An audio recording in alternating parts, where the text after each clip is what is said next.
أعوذ بالله من الشيطان الرجيم. بسم الله الرحمن الرحيم. هل أتاك حديث الغاشية وجوه يومئذ خاشعة عاملة ناصبة تصلى نارا حامية تسقى من عين آنية ليس لهم طعام إلا من ضريع لا يسمن ولا يغني من جوع وجوه يومئذ ناعمة لسعيها راضية في جنة عالية لا تسمع فيها لاغية فيها عين جارية فيها سرر مرفوعة وأكواب موضوعة ونمارق مصفوفة وزرابي مبثوثة أفلا ينظرون إلى الإبل كيف خلقت وإلى السماء كيف رفعت وإلى الجبال كيف نصبت وإلى الأرض كيف سطحت فذكر إنما أنت مذكر لست عليهم بمسيطر إلا من تولى وكفر فيعذبه الله العذاب الأكبر إن إلينا إيابهم ثم إن علينا حسابهم. السلام عليكم ورحمة الله وبركاته. إن الحمد لله نحمده ونستعينه ونستغفره ونعوذ بالله من شرور أنفسنا ومن سيئات أعمالنا من يهده الله فلا مضل له ومن يضلل فلا هادي له وأشهد أن لا إله إلا الله وحده لا شريك له وأشهد أن محمدا عبده ورسوله صلى الله تعالى عليه وعلى آله وصحبه وسلم تسليما كثيرا. أما بعد فأعوذ بالله من الشيطان الرجيم. بسم الله الرحمن الرحيم. هل أتاك حديث الغاشية وجوه يومئذ خاشعة عاملة ناصبة تصلى نارا حامية تسقى من عين آنية ليس لهم طعام إلا من ضريع لا يسمن ولا يغني من جوع وجوه يومئذ ناعمة لسعيها راضية في جنة عالية لا تسمع فيها لاغية فيها عين جارية فيها سرر مرفوعة وأكواب موضوعة ونمارق مصفوفة وزرابي مبثوثة. মহান আল্লাহর সমস্ত প্রশংসা যে আল্লাহ রাব্বুল আলামিন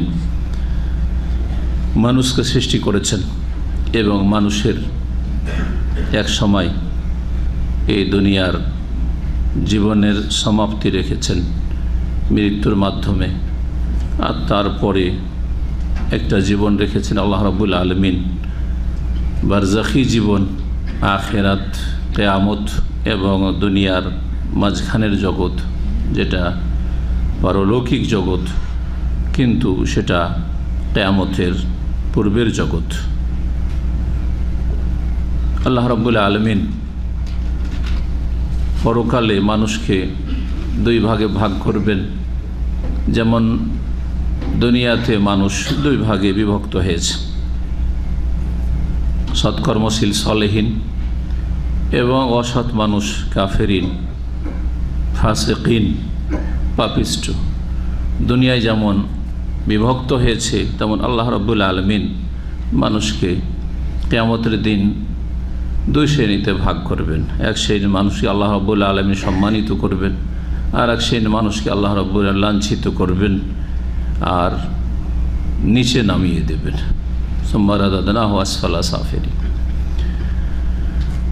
সালাত এবং সালাম নাজিল পেয়ে মুহাম্মদুর রাসূলুল্লাহ সাল্লাল্লাহু আলাইহি সাল্লামের ওপর যিনি মানুষকে কেমন করে সম্মানিত হইতে হবে ইহকাল পরকালে, তার জন্য রাস্তা দেখাতে এসেছিলেন। কি করে আপনি ভাগ্যবান হতে পারবেন আখেরাতে, পরকালে, চিরস্থায়ী জগতে, তার জন্য পৃথিবীতে এই দুনিয়ায় কর্মজীবনে কি করণীয়, কি আদর্শ গ্রহণ করতে হবে, সেই শিক্ষা একমাত্র রাসূলুল্লাহ সাল্লাল্লাহু আলাইহি সাল্লামের মাধ্যমেই মানব জাতি পেয়েছে। সর্বশেষ শিক্ষা, আদর্শ শিক্ষা সারা বিশ্বের সমস্ত মানুষের জন্য, যাকে আদর্শ করে পাঠিয়েছেন, যার কাছে আসমানি দিক নির্দেশনা নাজিল করেছেন মানুষকে রাস্তা দেখানোর জন্য, যাতে করে তারা সফলতা লাভ করতে পারে, তারা আখেরাতের ভয়াবহ অবস্থা থেকে, মহাশাস্তি থেকে বাঁচতে পারে। এর জন্য রাসূলুল্লাহ সাল্লাল্লাহু আলাইহি সাল্লামের অনুসরণ ছাড়া, তার আদর্শে বিশ্বাসী হয়ে তার বাস্তবায়ন ছাড়া অন্য কোনো পথ নেই। আমাদের ধারাবাহিক তাফসীর চলছে জুজে আম্মার। আজকে তাফসীর হবে সূরাতুল গাশিয়ার। সূরা গাশিয়ার তাফসীর। এই সূরা গাশিয়া ছোট্ট একটি সূরা আম্মা পারার, যেই সূরাতে 26টি আয়াত রয়েছে। এই সূরা নবী করিম সাল্লাল্লাহু আলাইহি সাল্লামের মক্কি জীবনে নাজিল হয়েছে। সূরা আলার তাফসীর করতে গিয়ে কিছু কথা সূরা গাশিয়া সম্পর্কেও আলোচনা এসছে হাদিসের আলোকে।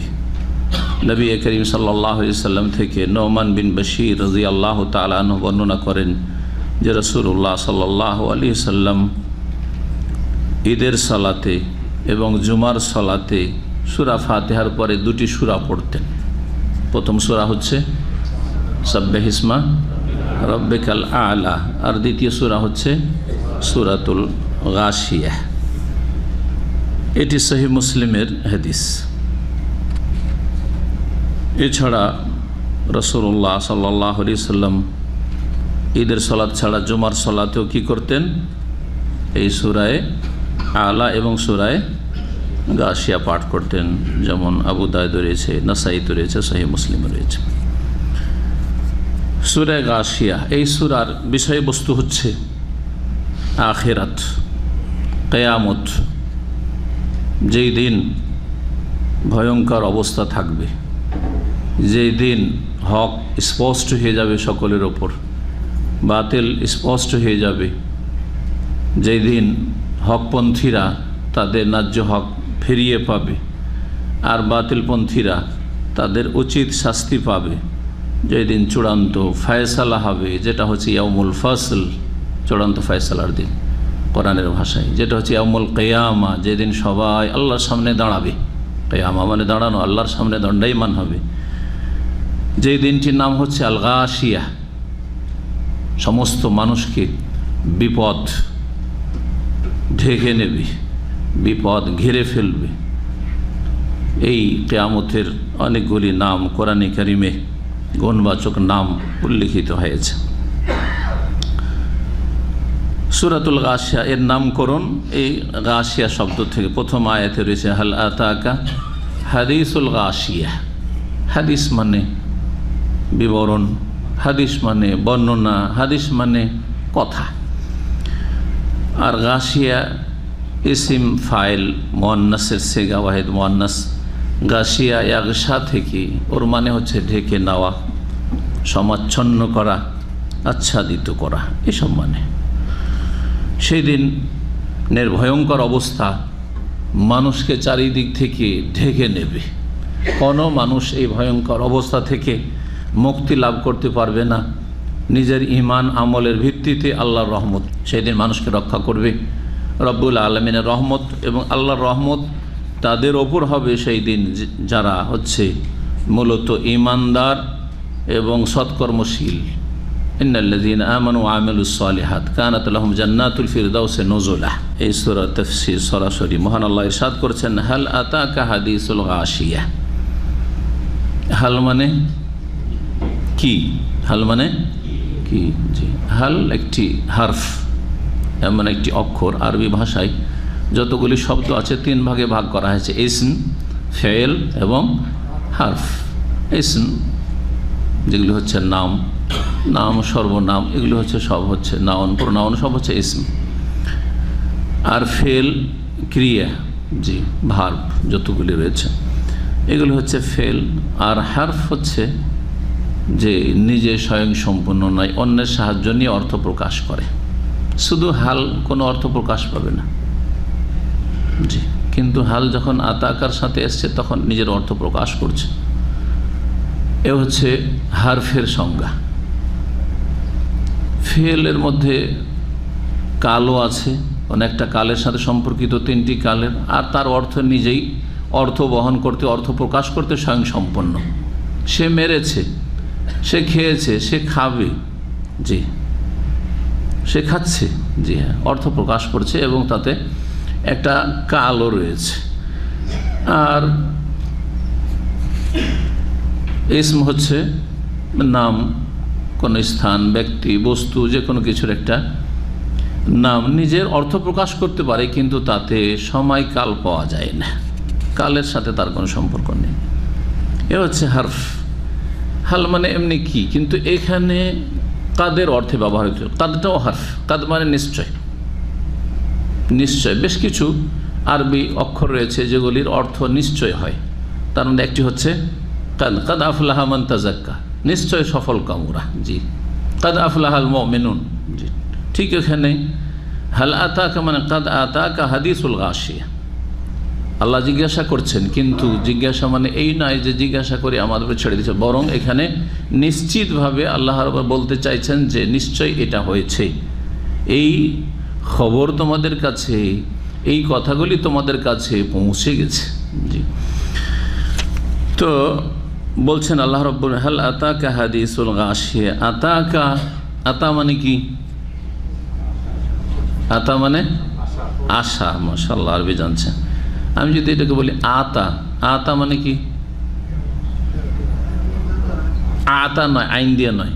ফামান আতা ওয়াত্তাকা ওয়াসাদ্দাকা বিল হুসনা, আতা মানে দেওয়া, প্রদান করা, আমাদের জানা আছে। হামজা, আইন, ত আর ইয়ার উপর খাড়া আলিফ, জি। আতা, আতা ইউতি মানে দেওয়া, জি হ্যাঁ। কিন্তু এটা লিখতে একই রকমের, শুধু পার্থক্য আতা আর আতা, আতা আর আতা। কি পার্থক্য দেখি? হ্যাঁ, আতা মানে বললে এখানে আতা আছে না আতা আছে? হ্যাঁ, আতা বলছে অনেকে, খাড়া আলিফ আছে এর উপর। আতা, আতা মানে আশা এখানে, ঠিক।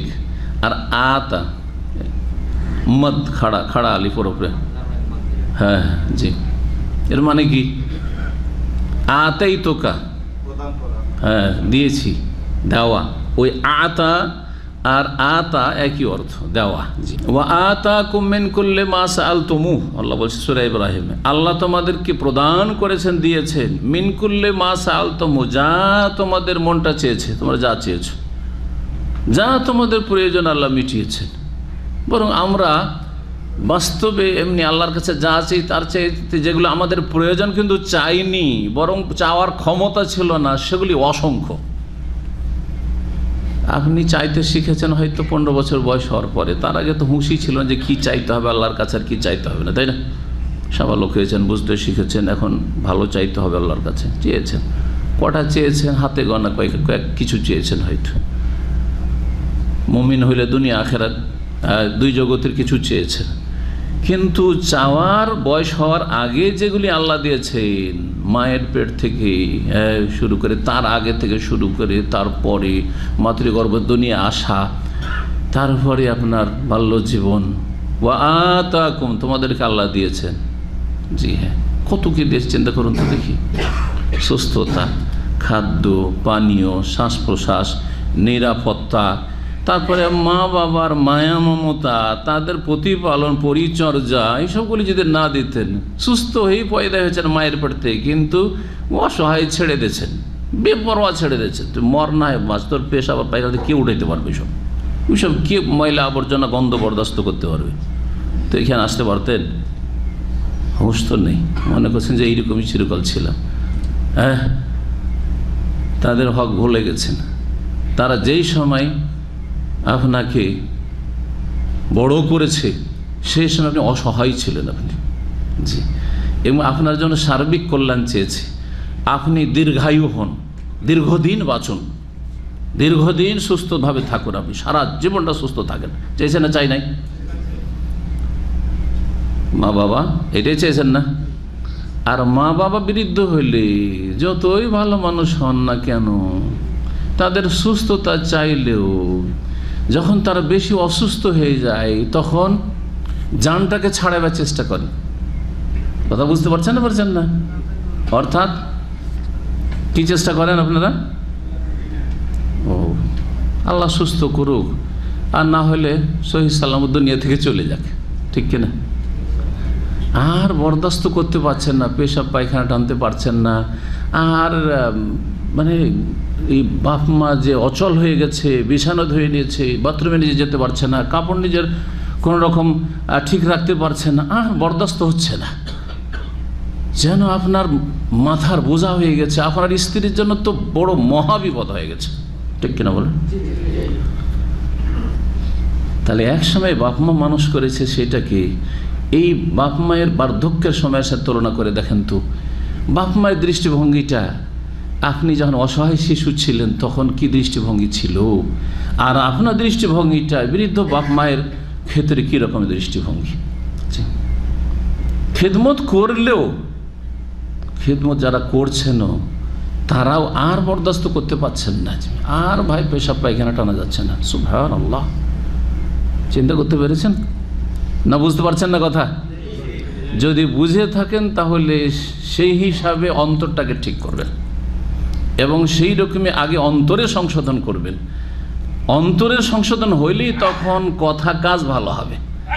একটুতেই বৃদ্ধ বাবা মা অচল, বিছানা ধরে নিয়েছে, চলতে পারে না, খারাপ ভাষা বেরিয়ে যাচ্ছে, বিরক্তি প্রকাশ করছে, হ্যাঁ, তারপরে যেন একটা অনীহা প্রকাশ করছে। কেন? কারণ অন্তর খারাপ হয়ে গেছে, অন্তর খারাপ হয়ে গেছে। আগে অন্তরটা ঠিক করতে হবে, কথা তখন ঠিক হয়ে যাবে অন্তর ঠিক হলে, আর কাজকর্ম সুষ্ঠুভাবে পরিচালিত হবে। আল্লাহ রাব্বুল আলামিন দিয়েছেন যা আমরা চাইনি, কিন্তু আমাদের প্রয়োজন সব কিছু দিয়েছেন। ওগুলো না হলে আমাদের চলতো না, আমরা বড় হইতে পারতাম না, ওইসব না হলে এখানে আসতে পারতাম না। চাইনি, তারপরে আল্লাহ দিয়েছেন। কত আরহামুর রাহিমিন। জি, আতাকুম মিন কুল্লি মা সাআলতুম। কথা বেড়ে যাচ্ছে, তাফসীর করছিলাম আতা এবং আতার।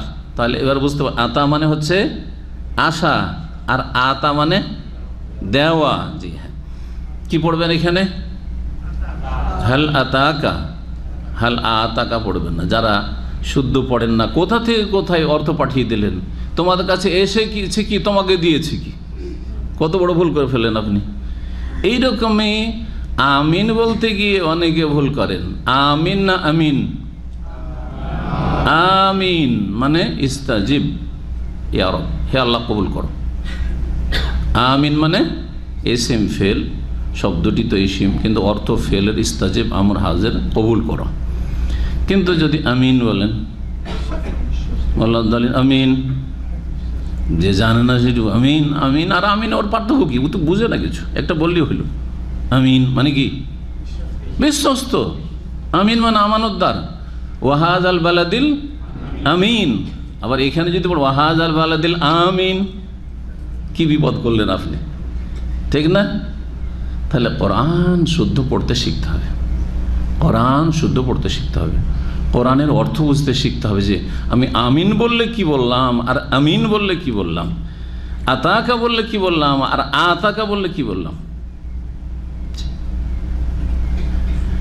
হাল আতাকা হাদিসুল গাশিয়া। আতাকা তোমার কাছে এসেছে, কা তোমার, হাদিস মানে বললাম। এখান থেকে হাদিস বলা হয় কোরআনে কারীমকে, আল্লাহর বাণী। হাদিস মানে কথা, বাণী। আর রাসূলুল্লাহ সাল্লাল্লাহু আলাইহি ওয়াসাল্লাম হাদিসকেও হাদিস বলা হয়, কারণ সেটা হচ্ছে কথা। সে নবী সাল্লাল্লাহু আলাইহি ওয়াসাল্লামের বাচনিক কথা, অথবা তার কর্ম সম্পর্কে সেই কথাগুলি, জি, অথবা তার অনুমোদন সম্পর্কে সেই কথাগুলি। সেই জন্য সবগুলি হচ্ছে হাদিস রাসূলুল্লাহ সাল্লাল্লাহু আলাইহি ওয়াসাল্লাম। আল গাশিয়া বললাম একটু আগে, গাশিয়ার সম্পর্কে শব্দের আলোচনা। গাশিয়া আগশা মানে হচ্ছে ঢেকে নেওয়া, আচ্ছাদন করা। হে নবী, তাহলে এখানে এক বচন দিয়ে সম্বোধন করা হয়েছে কাকে? যার উপর কোরআনে কারীম নাযিল হয়েছে, তিনি রাসূলুল্লাহ সাল্লাল্লাহু আলাইহি ওয়াসাল্লাম। একটি তাফসীর যে নবী করিম সাল্লাল্লাহু আলাইহি ওয়াসাল্লামকে সরাসরি সম্বোধন করা হয়েছে, কারণ প্রথম সম্বোধন তাকে করা হয়েছে কোরআনে কারীমে। আর পরোক্ষভাবে নবী সাল্লাল্লাহু আলাইহি ওয়াসাল্লামের উম্মত হিসাবে আমাকে আপনাকে প্রত্যেক মুসলিমকে সম্বোধন করা হয়েছে। বরং নবী করিম সাল্লাল্লাহু আলাইহি ওয়াসাল্লামের উম্মত দুই ভাগে বিভক্ত। এক উম্মত যারা ডাকে সাড়া দিয়েছে, নবীর দাওয়াতে সাড়া দিয়েছে সাল্লাল্লাহু আলাইহি ওয়াসাল্লাম, আর যারা সাড়া দেয়নি উম্মতে দাওয়াত। উম্মত হচ্ছে দুই রকমের, উম্মতে ইজাবা যারা ডাকে সাড়া দিয়েছে নবী করিম সাল্লাল্লাহু আলাইহি ওয়াসাল্লাম, যারা মুসলিম, আর যারা উম্মতে দাওয়াত মানে নবী করিম সাল্লাল্লাহু আলাইহি ওয়াসাল্লামের দাওয়াতের আহ্বানের ক্ষেত্রেও কিন্তু তারা ডাকে সাড়া দেয়নি। ইহুদ নাসারা, হিন্দু, বৌদ্ধ, খ্রিস্টান, যত বিশ্বের অমুসলিম রয়েছে সকলকে যেন পরোক্ষভাবে সম্বোধন করা হয়েছে, হে মানুষ তোমার কাছে কি আসেনি, তোমার কাছে কি আসেনি হাদিসুল গাশিয়া, সমাচ্ছন্নকারী কথা। জি, আল গাশিয়া সেই দিনের কথা, সেই দিনের কাহিনী, সেই দিনের ভয়াবহ অবস্থার কথা, যেই দিন মানুষকে বিপদ আপদ চারিদিক থেকে আচ্ছাদন করবে। সে কথাগুলি কি আসেনি? কার মাধ্যমে আসবে? এগুলো জানবে কি করে? আসবে ওহী মারফত, তা রাসূলুল্লাহ সাল্লাল্লাহু আলাইহি ওয়াসাল্লামের অনুসরণের মাধ্যমে। জি, হাল আতাকা হাদিসুল গাশিয়া। আর কেউ কেউ বলেছেন যে এখানে সম্বোধন হচ্ছে প্রত্যেক ব্যক্তিকে, নবী করিম সাল্লাল্লাহু আলাইহি ওয়াসাল্লামকে না। তাহলে প্রথমটা বললাম যে নবী সাল্লাল্লাহু আলাইহি ওয়াসাল্লামকে সম্বোধন, আর পরোক্ষভাবে আমাদেরকে সম্বোধন। আর আরেকটা হচ্ছে যে না, এখানে প্রত্যেক ব্যক্তিকে, হ্যাঁ প্রত্যেক মানুষকে যেন সম্বোধন, এক এক করে। তোমার কাছে এই খবর আসে নাই, তোমার কাছে এই খবর সংবাদ আসে নাই, তোমার কাছে এই মহাদিবস যেই দিন সমস্ত মানুষকে বিপদ আচ্ছন্ন করবে সেই দিনের খবর আসে নাই, প্রত্যেক মানুষকে যেন সম্বোধন করা হয়েছে। খেতাব লিকুল্লি ইনসান। এই দিন মানুষ দুই ভাগে বিভক্ত হবে বলছিলাম। কিয়ামতের দিনে মানুষ দুই ভাগে বিভক্ত হবে, কারণ দুনিয়াতেও তারা দুই ভাগে বিভক্ত হয়েছিল, সৎ আর অসৎ, মুমিন আর কাফের। জি, ভালো মানুষ আর খারাপ মানুষ। জি, অন্তর পরিষ্কার, অন্তর নাপাক। অন্তর পরিষ্কার ঈমান দিয়ে, তৌহিদ দিয়ে, সুন্নাহ দিয়ে, আর সততা দিয়ে, আর ভালো কাজের আগ্রহ দিয়ে। জি, আর সমস্ত পাপ মুক্ত করে। আর না হলে অন্তর অপরিষ্কার, কুফরি, শিরক, নিফাক এবং বিদআতের কারণে, আর পাপের কামনা বাসনা, শাহওয়াত আর শুবহাত, সংশয় আর কুপ্রবৃত্তির অনুসরণের কারণে পাপিষ্ঠ অন্তর হয়ে গেছিল দুনিয়াতে। এই দুই ভাগে বিভক্ত মানুষ। মানুষ মুসলিম ঘরে পয়দা হোক আর কাফের ঘরে পয়দা হোক, মানুষ দুই ভাগে বিভক্ত। মানুষ দুই ভাগে বিভক্ত। দুনিয়ায় যেহেতু দুই ভাগে বিভক্ত, সুতরাং আখিরাতেও দুই ভাগে বিভক্ত। আল্লাহ করবেন ফারিকুন ফিল জান্নাহ ও ফারিকুন ফিস সাইর। এক দলকে আল্লাহ জান্নাতের অধিবাসী করবেন, আর আরেক দলকে জাহান্নামে নিক্ষেপ করবেন। প্রথম দলের কথা বলছেন, তাদের মুখমণ্ডল কেমন হবে, তারা দেখতে কেমন হবে, তাদের অবস্থা কেমন হবে এই মহাদিবসে। বলছেন ওজুহু ইয়াউমাইযিন খাশিয়া, কতক মুখমণ্ডল সেই দিন। ইয়াউমাইযিন মানে সেই দিন, মানে কোন দিন? জি, ইয়াউমাইযিন আসলে ইয়াউমাইয কানা কাযা, আরবি গ্রামারের ওলামারা বলেছেন যেই দিন এই অবস্থাটা হবে, মানে কিয়ামতের দিবস, যেই দিনের কথা আলোচনা চলছে, আলোচ্য বিষয়বস্তু। সেই দিন কতক মুখমণ্ডল কি হবে? খাশিয়াতুন মানে লাঞ্ছিত হবে। খাশিয়া ইয়াখশা মানে হচ্ছে লাঞ্ছিত হওয়া, নমিত হবে। জি, নিচু হবে। জি, নিচু হবে। মানুষ যখন লাঞ্ছিত থাকে তো মাথা উঠাইতে পারে না। এটা আমাদের ভাষার অলঙ্কারে আছে না? মুখ উঠিয়ে কথা বলার মতো তার সাহস নেই, বলছে না? হ্যাঁ, তার মুখটা নিচু হয়ে গেছে, মাথা নিচু হয়ে গেছে, বলি না কিসের জন্য? লাঞ্ছিত সে সমাজে, সেই জন্য মুখ দেখাতে পারে না সমাজে, বলছে না? তার মানে কি? সমাজে লাঞ্ছিত, সমাজে মান সম্মান হারিয়ে ফেলেছে, যে কোনো কারণে হোক না কেন। জি, চারিত্রিক দোষের কারণে অথবা পরিবারের কোনো সদস্যের অঘটনের কারণে মানুষের বংশের এরকম হয় না, হয় না, সমাজে মুখ দেখাতে পারে না। জি, মুখটা উঠিয়ে কথা বলতে পারে না। এই কথা বলা হয়। সেই দিন এক শ্রেণীর মানুষ হবে যাদের মুখমণ্ডলগুলি, চেহারাগুলি কি হয়ে যাবে? খাসিয়াতুন মানে জালিলাতুন, লাঞ্ছিত, অপদস্থ, অবনমিত, নিচু হয়ে যাবে, মাথা উঠাতে পারবে না। আসামিদেরকে দেখেছেন, অপরাধীদেরকে ধরে নিয়ে যায়, তখন মাথা উঠিয়ে দেখে এদিক ওদিক, না মাথা ওঠার সাহস নেই আছে। জি হ্যাঁ। অথবা টিভির পর্দায় নিয়ে আসে অপরাধীদেরকে তাদের স্বীকারোক্তি বা দেখাবার জন্য, দেখেন না কি অবস্থায় থাকে তা। ওই অবস্থা হবে অপরাধী জাহান্নামীদের। আল্লাহ বলছেন, ওরা কারা, ওদের কাজকর্ম কেমন ছিল এখন শোন। আল্লাহ বলছেন আমেলাতুন নাসেবা। এই আমেলাতুন নাসেবার দুটো তাফসির করা হয়েছে। একটি তাফসির ইবনে কাসির এখানে রয়েছে, আর একটি তাফসির অন্যান্য তাফসির রয়েছে। সেই তাফসিরটিকে আল্লামা ইবনে উসাইম রাহিমাহুল্লাহ তাআলা বেশি প্রাধান্য দিয়েছেন। দুটি আপনাদের সামনে পেশ করি। আর দুটোতে বিরোধ নেই, সুতরাং দুটোর যে কোনোটাই হতে পারে বা দুটোই অর্থ হতে পারে। কোরআনে কারিমে একটা অলঙ্কার হচ্ছে যে যতগুলি অর্থ হওয়া সম্ভব, বিশেষ করে সাহাবায়ে কেরামরা যদি বলে থাকেন, সালাফগণ, তাবেঈন, তাবেঈনরা সেই তাফসির করে থাকেন, অথবা আরবি ভাষা সেই অর্থটা বহন করে, আর আপনার পূর্বে সেই তাফসির করেছেন, সেটা বাতিল তাফসির না, আকিদা অথবা ইসলামের মৌলিক বিষয়ের সাথে সাংঘর্ষিক না, এই শর্তগুলি রয়েছে। নাহলে ইচ্ছা মতো তাফসির করবেন আর শিরক কুফরি সাব্যস্ত করবেন, কোরআন অপব্যাখ্যা করবেন, ওটা তাফসির না। সাংঘর্ষিক না হয় মৌলিক বিষয়। মৌলিক বিষয় আল্লাহ ছাড়া কেউ ইলমে গায়েব জানে না, আপনি আয়াতে তাফসিরে আসবেন না, বলছেন নবী আলিমুল গায়েব, চলবে? হ্যাঁ, বহু আয়াত স্পষ্ট, শত শত নবী সাল্লাল্লাহু আলাইহি ওয়াসাল্লামের জীবনের ঘটনাবলী স্পষ্ট যে নবী সাল্লাল্লাহু আলাইহি ওয়াসাল্লাম গায়েব জানতেন না, তাই না? যতটা জানিয়ে দেওয়া হতো ততটাই শুধু জানতে পারতেন। উটের পেটের তলায় হাড় পড়ে আছে, খবর রাখেন না, ঠিক না? পর্দার আড়ালে এক মহিলা এসে মাসলা জিজ্ঞেস, সহিহ বুখারী হাদিস, মাসলা জিজ্ঞেস করছে। বেলাল এসে বলছেন যে এক মহিলা একটা মাসলা জিজ্ঞেস করছে, মাসলাটা বেলালকে বলছে যে একটু নবী সাল্লাল্লাহু আলাইহি ওয়াসাল্লামকে জিজ্ঞেস করে দাও যে স্বামীর আগের সংসার, আগের স্ত্রীর ছেলে মেয়ে আছে, ওদেরকে আমার পয়সা আছে, আমি এই স্বামীকে জাকাত দিতে পারবো কি না, এই জন্য গরিব স্বামীকে তার ছেলে মেয়েগুলো মানুষ করার জন্য। বলছে এই মাসলা কে জিজ্ঞেস করছে? নবী সাল্লাল্লাহু আলাইহি ওয়াসাল্লাম বলছেন এই মাসলা কে জিজ্ঞেস করছে? তো বেলালকে কিন্তু ওই মহিলা বলছে বলিও না, কারণ আমার স্বামী, এর নামটা জেনে নেবেন যে তাকে সে জাকাত খাবে, স্ত্রীর জাকাত, এটা একটা খারাপ দিক না?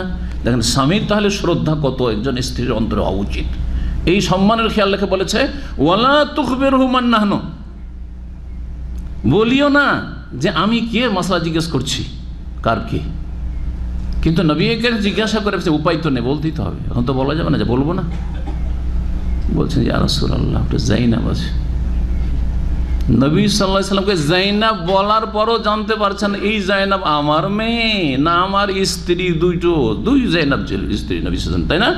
জাইনাব উম্মুল মাসাকিন আর জাইনাব বিনতে জাহশ, তিনটা হইল। আর এক জাইনাব জাওজাত আব্দুল্লাহ বিন মাসউদ, আব্দুল্লাহ বিন মাসউদের স্ত্রী জাইনাব।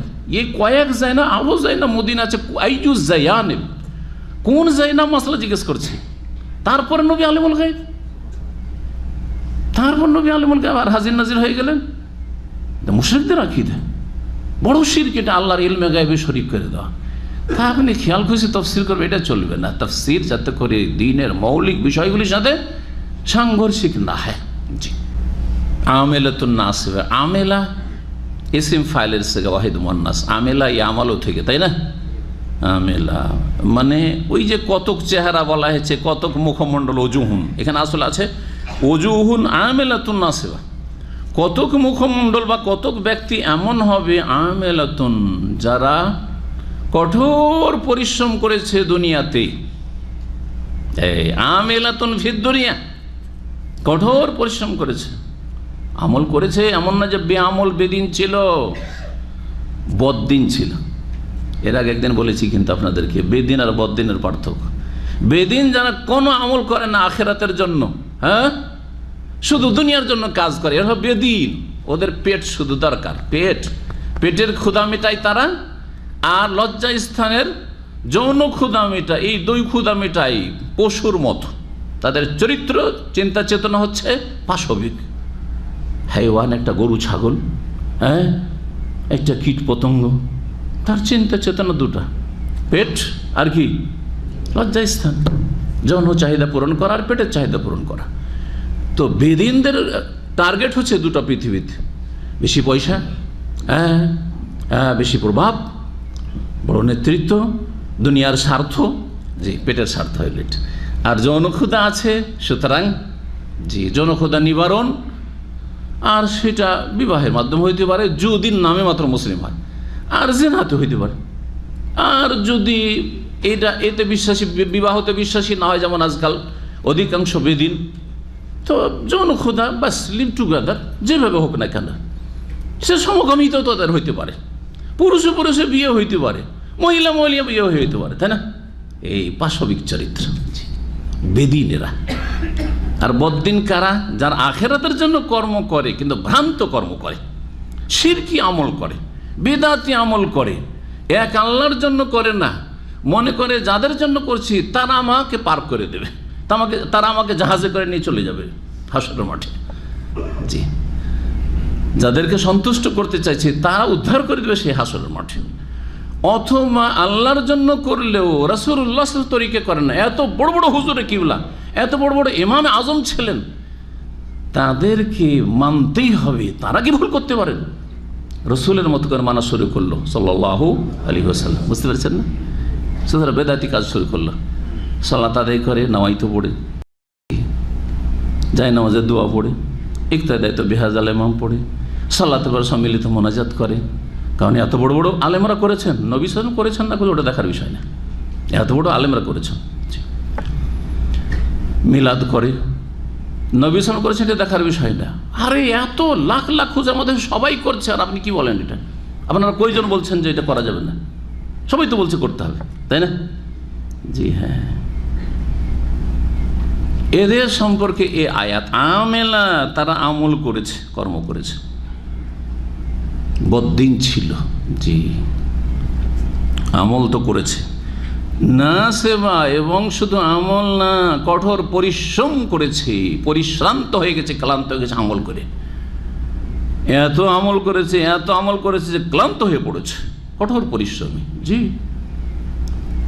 বিদাতীদের জিকির আজকার, জিকির করতে করতে হ্যাঁ পাগল হয়ে যায়, আর মুখের ফেনা শুকিয়ে যায়, আর সুবহানাল্লাহ সারা রাত জিকির, চিল্লা চিল্লা জিকির, হু হু আল্লাহু, আর কত কি, যাদের যত বেদাতি কর্মকাণ্ড রয়েছে, করছে না?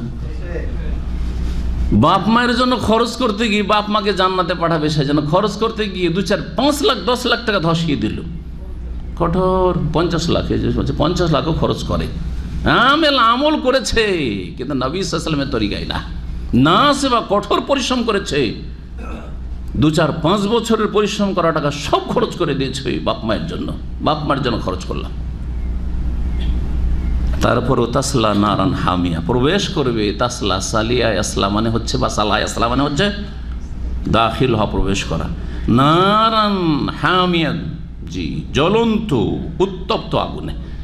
হামিয়া বা হামিয়া ইয়াহমি, এর মানে হচ্ছে হ্যাঁ জ্বলন্ত, তারপরে এর মানে হচ্ছে গরম, প্রচণ্ড গরম, জি, উত্তপ্ত। তাসলা নারান হামিয়া, প্রবেশ করবে তারা, কঠোর পরিশ্রম করেছিল, প্রচণ্ড মেহনত পরিশ্রম করে আমল করেছিল, তারপরেও প্রবেশ করবে জ্বলন্ত আগুনে। কোথায় যাবে? জ্বলন্ত আগুন, জাহান্নামে যাবে। এবার বুঝতে পেরেছেন? এই তাফসীর স্বয়ং আমিরুল মুমিনিন ওমর ইবনে খাত্তাব রাদিয়াল্লাহু তাআলা আনহু করেছেন, তাফসীর ইবনে কাসির রয়েছে। ইমাম হাফেজ আবু বকর আল বুরকানি বর্ণনা করছেন আবু ইমরান আল জৌনি থেকে, যে মাররা ওমর ইবনে খাত্তাব রাদিয়াল্লাহু বে দাইরে রাহিবিন, ওমর রাদিয়াল্লাহু তাআলা আনহু একজন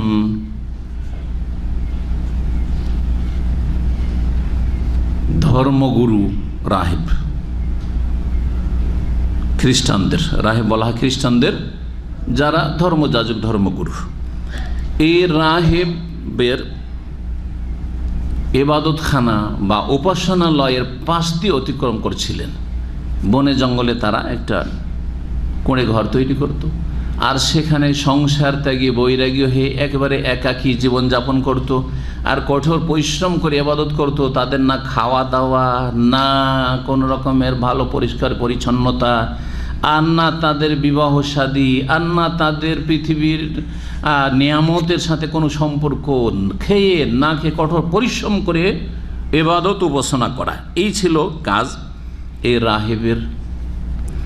তালফা না দাহুইয়া রাহেব, ওমর রাদিয়াল্লাহু তাআলা আনহু সেই ধর্মগুরুকে খ্রিস্টানদের ডাকলেন। ফাশরাফা, সে উকি মেরে দেখলো।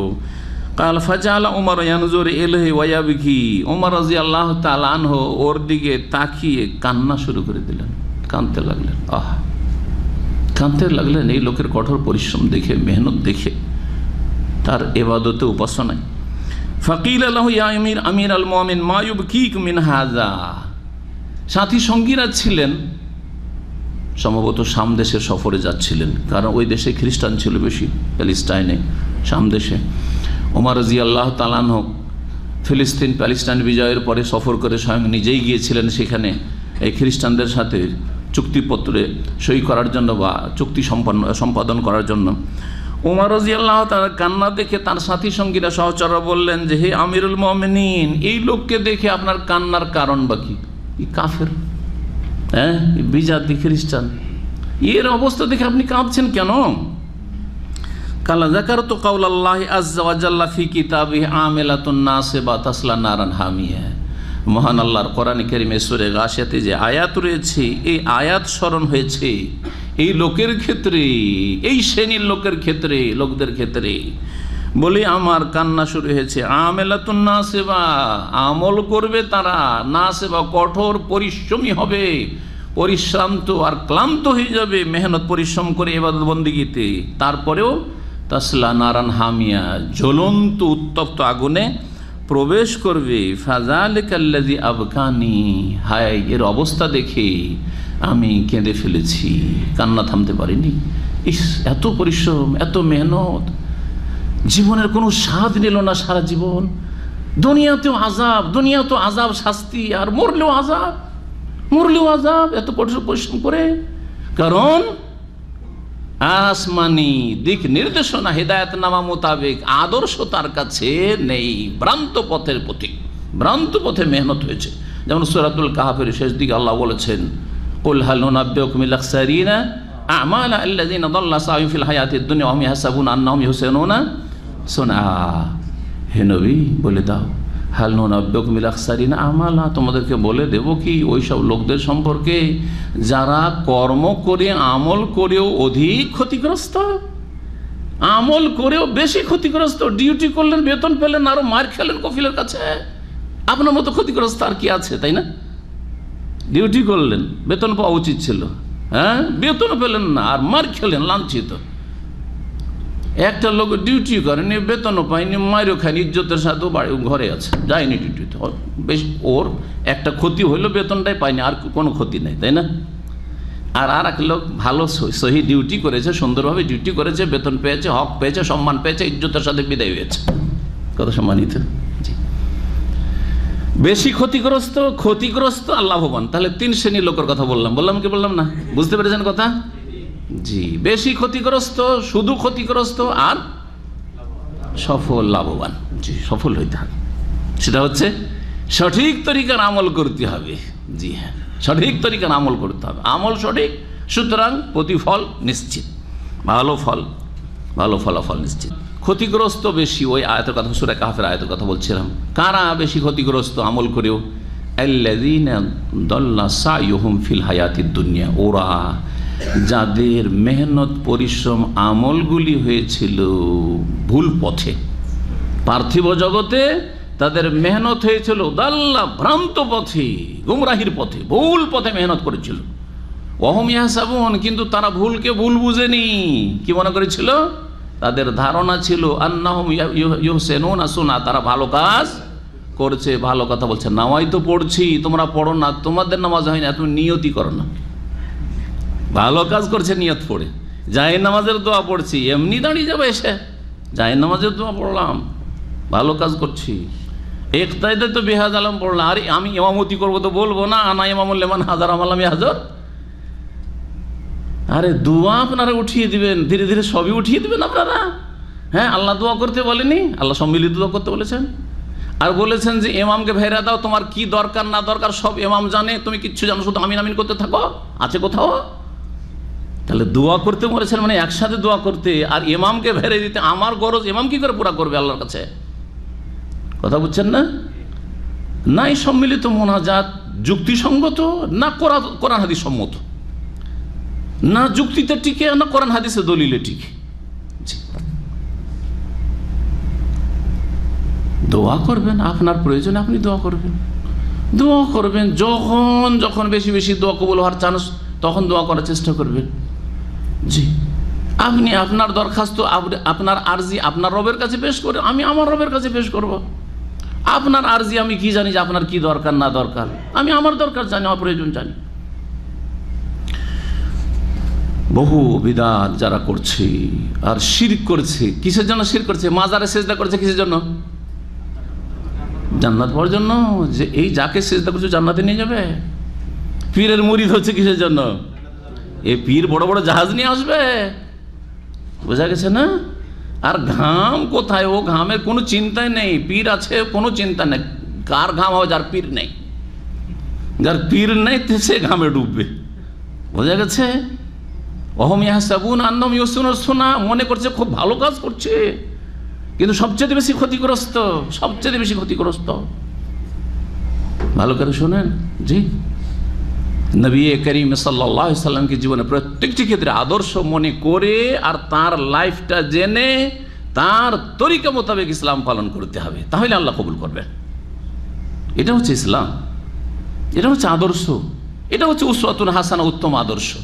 উসওয়া হাসানা রাসূলুল্লাহ সাল্লাল্লাহু আলাইহি ওয়াসাল্লাম ছাড়া কেউ না, আর কোনো কিছুই না, কোনো আদর্শ না। তো আসুন, এখন একটি তাফসির করলাম কিসের? আমেলাতুন নাসিবা তাসলা নারান হামি। আর একটি তাফসির হচ্ছে যে এইটা দুনিয়ার কাজকর্মকে বোঝানো হয়নি, বরং পরকালের দৃশ্যের কথা বোঝানো হয়েছে। অনেকে এটাকে এই অর্থটিকে শক্তিশালী বলেছেন, কারণ ইয়াউমাইদিন শব্দ তার আগে এসছে। তাহলে আলোচনাই চলছে কিসের? সেই দিনের। কোন দিনের?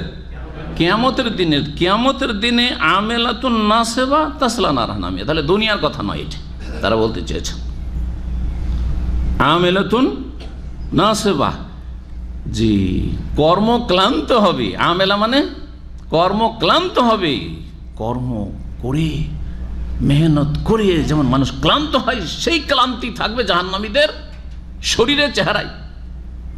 আর নাসিবা, আর পরিশ্রান্ত থাকবে, কর্মক্লান্ত আর পরিশ্রান্ত থাকবে। এই অবস্থায়, কর্মক্লান্ত অবস্থায় আর পরিশ্রান্ত অবস্থায় তাসলা নারান হামিয়ে, জ্বলন্ত উত্তপ্ত আগুনে প্রবেশ করবে। কেমন কথা! আবার আখেরাতে কিসের ডিউটি লাগবে? জেলখানাতে ডিউটি লাগে না? কঠোর পরিশ্রমের সাথে কিছু কিছু কয়েদিদের জেল হয় না? হয় না? হয় না? হ্যাঁ, কি বলে? সশ্রম কারাদণ্ড। হ্যাঁ, এ ভাষাতে জানা আছে। তো এইটা দুনিয়াতে যখন হচ্ছে, জাহান্নামে হবে না? সশ্রম কারাদণ্ড জাহান্নামে। জি, এগুলো কথা শুধু যুক্তিতে না, কোরআনে কারিমে রয়েছে। কোরআনে কারিমে রয়েছে যে জাহান্নামীদের গলাতে কি থাকবে? আগলাল। এজিল আগলাল ফি আনাকিহিম, সূরা গাফির আয়াত নম্বর ৭১ এবং ৭২ দেখুন। কয়েকটি আয়াতে কোরআনে কারিমে এই আগলাল আর সালালসের কথা রয়েছে। সূরা দাহরে রয়েছে, হ্যাঁ, ইন্না আ'তাদনা লিল কাফিরিনা সালাসিলা ওয়া আগলালা ওয়া সাইরা। কাফিরদের জন্য আল্লাহ রাব্বুল আলামিন সালাসিল মানে শেকল, আর আগলাল আর বেড়ি, জি, মালা পরিয়ে দেবে, জাহান্নামের আগুনের মালা, বেড়ি পরিয়ে দেবে, গলাতে ফাঁস লাগানো থাকবে। জি, আর সে কি যেমন তেমন হালকা মনে করছেন যে রশি, না না, এত ভারী হবে, এত ওজনের হবে, এত ওজনের হবে যে নড়তে পারবে না, চলতে পারবে না, টেনে হেঁচড়ে নিয়ে যাওয়া হবে। কত পরিশ্রান্ত হবে। আপনার শরীরে যদি 10-20 কিলো ওজন চাপিয়ে দেওয়া হয়, চলো 10 কিলোমিটার, কি অবস্থাটা হয়? তাহলে তাদের হাজার হাজার মনের যদি সালাসিল আর আগলাল তাদের গলায় আর তাদের পায়ে আর তাদের হাতে লাগানো হয়, হাতে আর পায়ে আর গলায়, তাহলে কি অবস্থাটা হবে? এজিল আলা আগলালু ফি আনাকিহিম, তাদের গলাতে কি থাকবে? বেড়ি লাগানো থাকবে। ওয়াসালাসিলু, হ্যাঁ, ফিহা ইউসহাবুন, আর সালাসিল থাকবে, শেকল থাকবে পায়ে, যাতে কি হবে? তাদেরকে টেনে হিঁচড়ে নিয়ে যাওয়া হবে। সুম্মা ফিন্নার ইউসজারুন, তারপরে তাদেরকে জ্বলন্ত আগুনে বা আগুনে তাদেরকে কি করা হবে?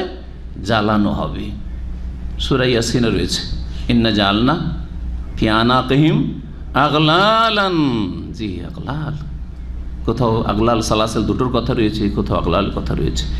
এতে ইবনে উসাইমিন রাহিমাহুল্লাহ তার এই আম্মাপাড়া তাফসিরে বলছেন যে এত ক্লান্ত পরিশ্রান্ত হয়ে থাকবে আর জাহান্নামে জ্বলতে থাকবে আর এসব লাগানো থাকবে। এই হচ্ছে আযাব, আযাব ফাওকাল আযাব, আযাবের উপর আযাব, শাস্তির উপর শাস্তি। আল্লাহ রাব্বুল আলামিন যেন আমাদেরকে জাহান্নাম থেকে মুক্তি দান করেন, জাহান্নাম থেকে রক্ষা করেন, জাহান্নামের রাস্তা থেকে আল্লাহ যেন আমাদেরকে ফিরার তৌফিক দান করেন, জাহান্নামের রাস্তার উপর আল্লাহ যেন আমাদের অন্তরে ঘৃণা পয়দা করে দেন, দুনিয়াতে জান্নাতের রাস্তায় যেন চলার তৌফিক দান করেন এবং জান্নাতের রাস্তাকে আল্লাহ সহজ করে দেন। তুসকা মিন আইনিন আনিয়া, তাদেরকে পান করানো হবে। তাহলে জাহান্নামে পানি দেবেন, এমন না যে পানি দেওয়া হবে না, পানি দেওয়া হবে, কিন্তু কি পানি? মিন আইনিন, আইন মানে হচ্ছে ঝর্ণা, আইন মানে হচ্ছে প্রসরবণ, জি, সেখানে ঝর্ণা, জাহান্নামে ঝর্ণা থাকবে, কিন্তু আনিয়া মানে ফুটন্ত, আন মানে ফুটা, যে পানি ফুটছে একবারে, ফুটন্ত, ফুটন্ত ঝর্ণা থেকে তাদেরকে পান করানো হবে। আর যখন পান করানো হবে, অন্য আয়াতে রয়েছে সূরা মুহাম্মাদে, ওয়াসুকু মাআন হামিমা, তাদেরকে পান করানো হবে ফুটন্ত উত্তপ্ত পানি, এত উত্তপ্ত পানি। ফাকাত্তা, যখন পানি পান করবে তখন মুখে যে ঠোঁট আছে, মুখ আছে, সব কিছু এগুলো কি হয়ে যাবে? জি হ্যাঁ, শুধু ঝলসে যাবে না, সব, সুবহানাল্লাহ, বিভৎস অবস্থা হবে। পেটের পাকস্থলীর অবস্থা যেখান দিয়ে যাবে কি হবে, আর নাড়ি ভুঁড়ি কি হবে? ফাকাত্তা আমআহুম, তাদের নাড়ি ভুঁড়ি পাকস্থলী সব ছিন্ন ভিন্ন হয়ে গলে যাবে। সুবহানাল্লাহ, কাত্তা মানে টুকরো টুকরো হয়ে গলে যাবে, ছিন্ন ভিন্ন হয়ে যাবে। এই হচ্ছে আযাব। জি, এক তো শরীর জ্বলতে আছে, তার উপর এই আযাব হইতে আছে। পানি যখন চাইলো, পিপাসা লাগবে, ক্লান্ত পরিশ্রান্ত হয়ে আর আগুনে পানি চাইবে, তাহলে এই পানি দেওয়া হবে। খাবার কি দেওয়া হবে, সে খাবারের কথা আল্লাহ বলছেন। তো পানির কথা এখানে হয়ে গেল সংক্ষেপে। লাইসা লাহুম তুআমুন ইল্লা মিন দারি, আর তাদের খাদ্য দারি নামক বিষাক্ত কণ্টকযুক্ত শুকনো ঘাস ছাড়া আর কিছুই রইবে না। দারির যতগুলি অর্থ করা হয়েছে সবগুলি একসাথে বললাম। কি বললাম? দারি এমন একটা ঘাস, তাহলে ঘাস বলেছি, তাহলে ঘাস, সেটা শুকনো হলে তাকে দারি বলা হয়। শুকনো হলে কি বলা হয়? দারি বলা হয়। আর যতক্ষণ শুকনো থাকে না, সবুজ থাকে, কাঁচা থাকে, তখন সেটাকে শিবরিক বলা হয়। আরবরা কি বলে? শিবরিক। তাবরির কাছে রয়েছে, শুদ্ধ উচ্চারণ হচ্ছে তার শিবরিক, শুভরক নয়, শিবরিক। আর এজন্য কি বললাম? শুকনো ঘাস।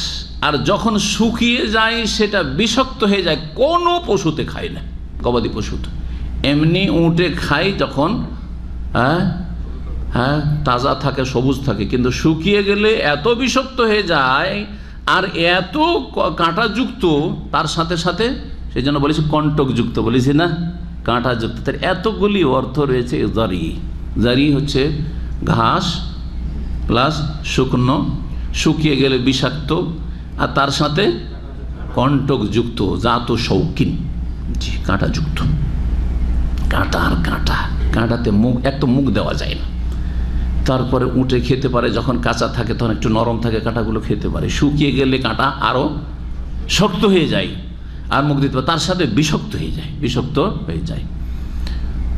মুফাসসিরিনগণ বলছেন, আব্দুল বিন আব্বাস রাদিয়াল্লাহু তাআলা আনহুর উক্তি প্রথম এটি, সেটা হচ্ছে এই যে নাম জারি মানে এই কথা ভাবিও না যে এই দুনিয়ার এই সেম ঘাসটাই শুধু খাবার হবে। নাম এটা, কিন্তু গুণ হচ্ছে ভিন্ন।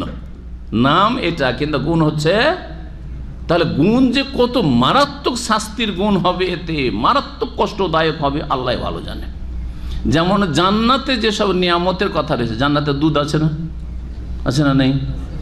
জান্নাতে মদ আছে না, পানি আছে না, মধু আছে কি না? এ দুনিয়ার দুধ পানি আর মধুর মতো না, বুঝছে? এগুলো আসমা, শুধু নাম, কিন্তু গুণ বৈশিষ্ট্য মানুষের কল্পনার বাইরে। কারণ সূরা সাজদাতে আল্লাহ রাব্বুল ইরশাদ করেছেন, ফালা তা'লামু নাফসুম মা উখফিয়া লাহুম মিন কুররাতি আয়ুন জাযাআম বিমা কানু ইয়ামালুন।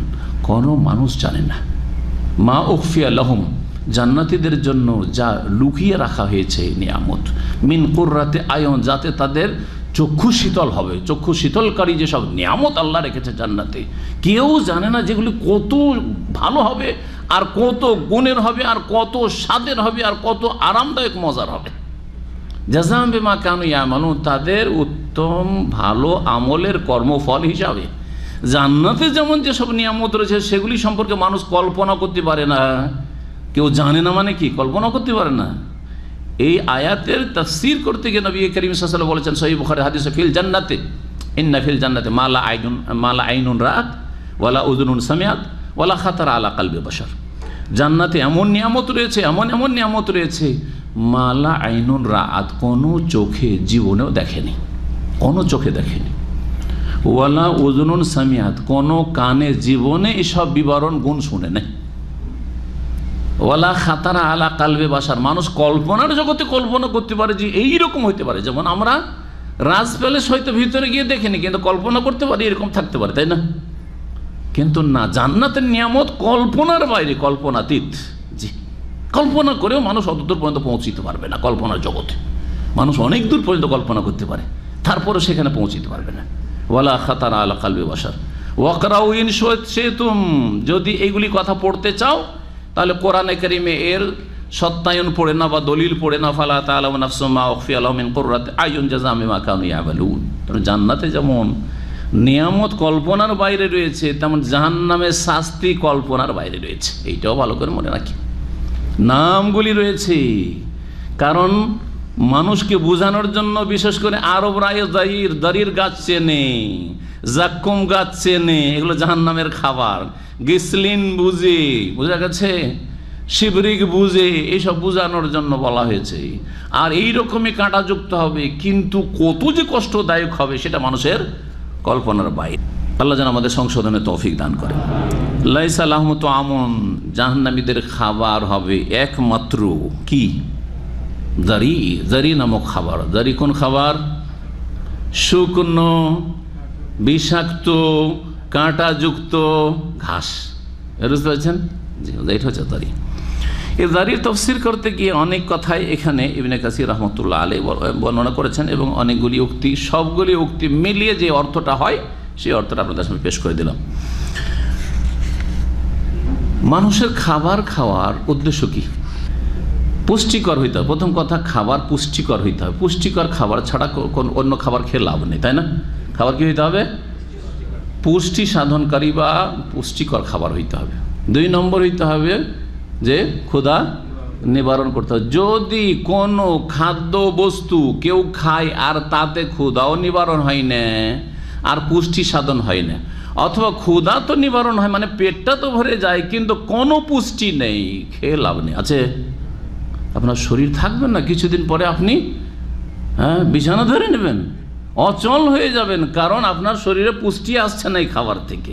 যারা খাবার খেয়ে ওই খাবার থেকে ভিটামিনগুলো চুষে নিতে পারছে না, তারা কি, এইটাই তো হচ্ছে এডসের রোগ।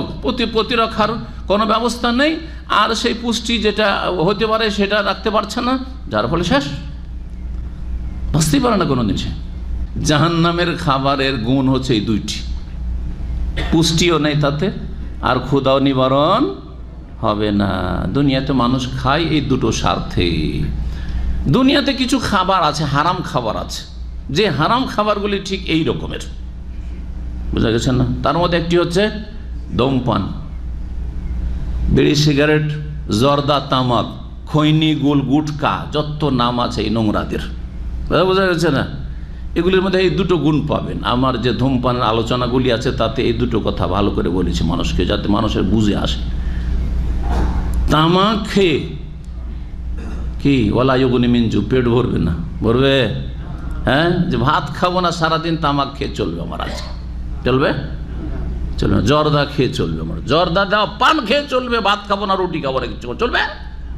চলবে না। জি, ওলা ইউগুনি মিনজু হলো, তাহলে ক্ষুধা নিবারণ করলো না। আর পুষ্টিকর, পুষ্টিকর বরং যদি ক্ষুধা মিটাবার জন্য বেশি করে খান তামাক জর্দা, তো সাথে সাথে শেষ, বিষ শরীর হয়ে যাবে, ঠিক না? জি, পুষ্টিকর নয়, না পুষ্টিও নেই, তাতে কোনো ভিটামিন না, ভিটামিনলেস, বরং তাদের ক্ষতি আর ক্ষতি। জি, এরকম মাদক দ্রব্য যত রয়েছে, গাঁজা, হিরোইন, হ্যাঁ, যত কিছু রয়েছে, আর মদ। জি, লা ইউসমিনু ওয়া লা ইউগনি মিনজু, লা ইউসমিনু ওয়া লা ইউগনি মিনজু। যেই খাবার খেয়ে দুনিয়াতে পুষ্টি হয় না আর ক্ষুধা নিবারণ হয় না, সেই খাবার খেলে জাহান্নামের ওই খাবার আখেরাতে খেতে হবে। কথা বুঝলেন না? বুঝলেন না? দুনিয়ায় এই খাবারগুলি খাও যদি জাহান্নামের ওই খাবার খেতে চাও।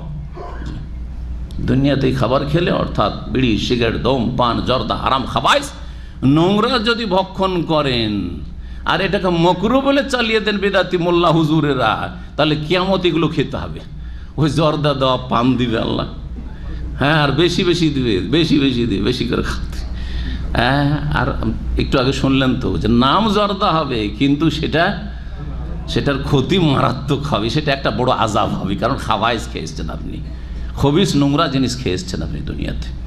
নাম বিড়ি সিগারেট হবে, দুনিয়ায় খেয়ে এসছেন, খাও।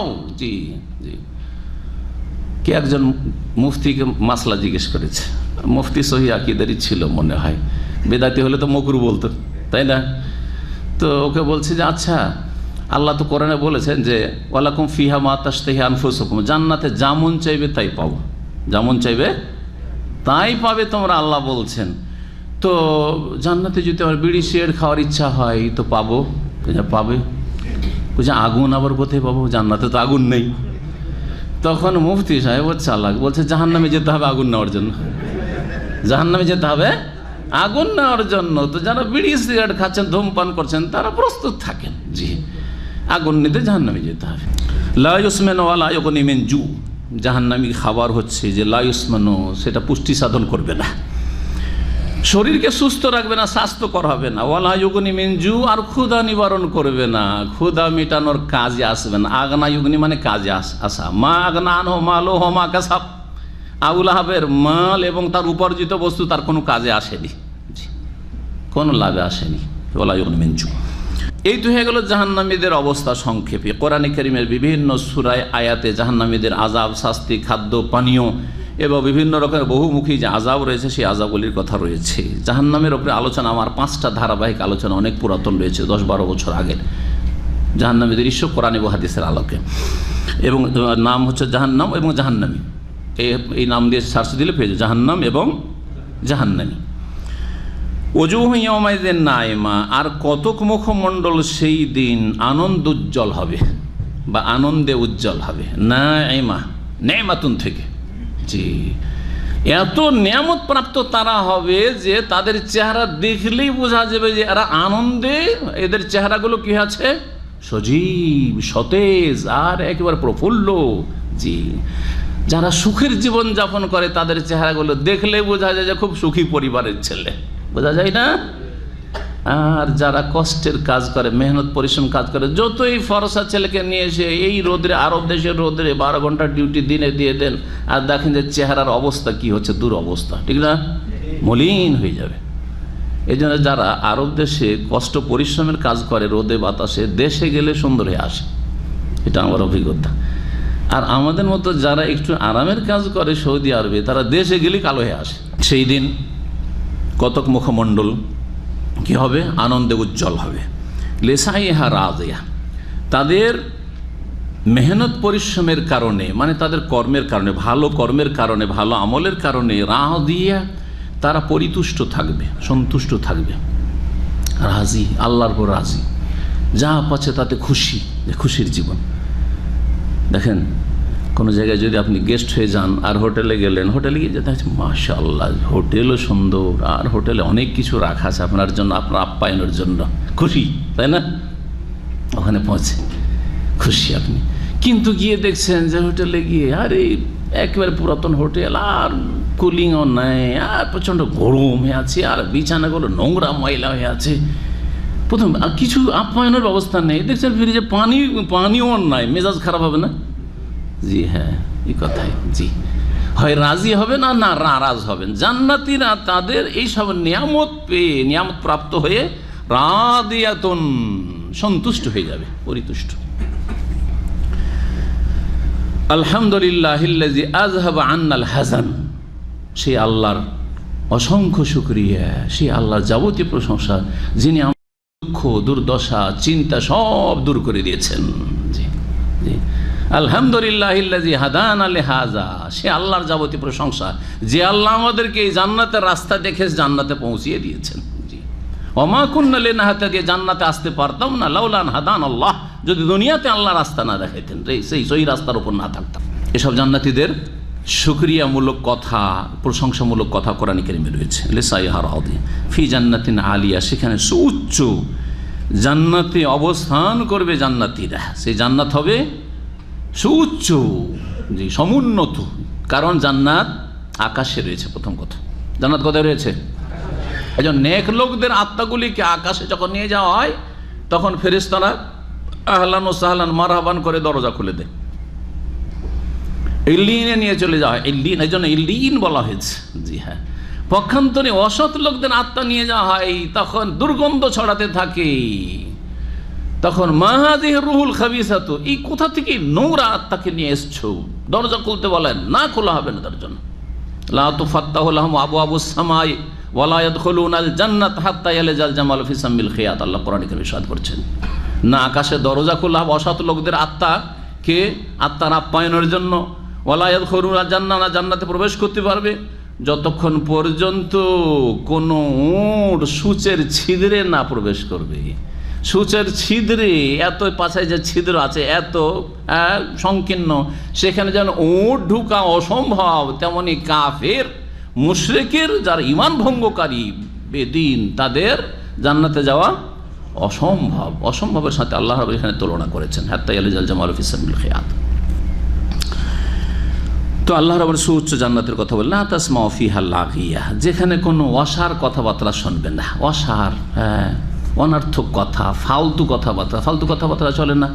অনেক সময় অনিচ্ছাকৃত শুনতে, রাস্তা দিয়ে চলছেন, উপায় নেই, কিছু বলতে পারছেন না, মানুষ খারাপ কাজ করছে, খারাপ কথা বলছে, নোংরা ভাষা বলছে, আপনি গাড়িতে শহরে আছেন, ড্রাইভারের ভাষা এত নোংরা ভাষা, নিচু শ্রেণী অধিকাংশ লোকেরা, আর এত অকথ্য ভাষা তাদের শুনছেন না। লেবার শ্রেণীর লোকদের ভাষা কত নোংরা ভাষা, আমাদেরকে চাই আর না চাই শুনতেই হচ্ছে, কান বন্ধ করে রাখতে পারছি না, ঠিক না?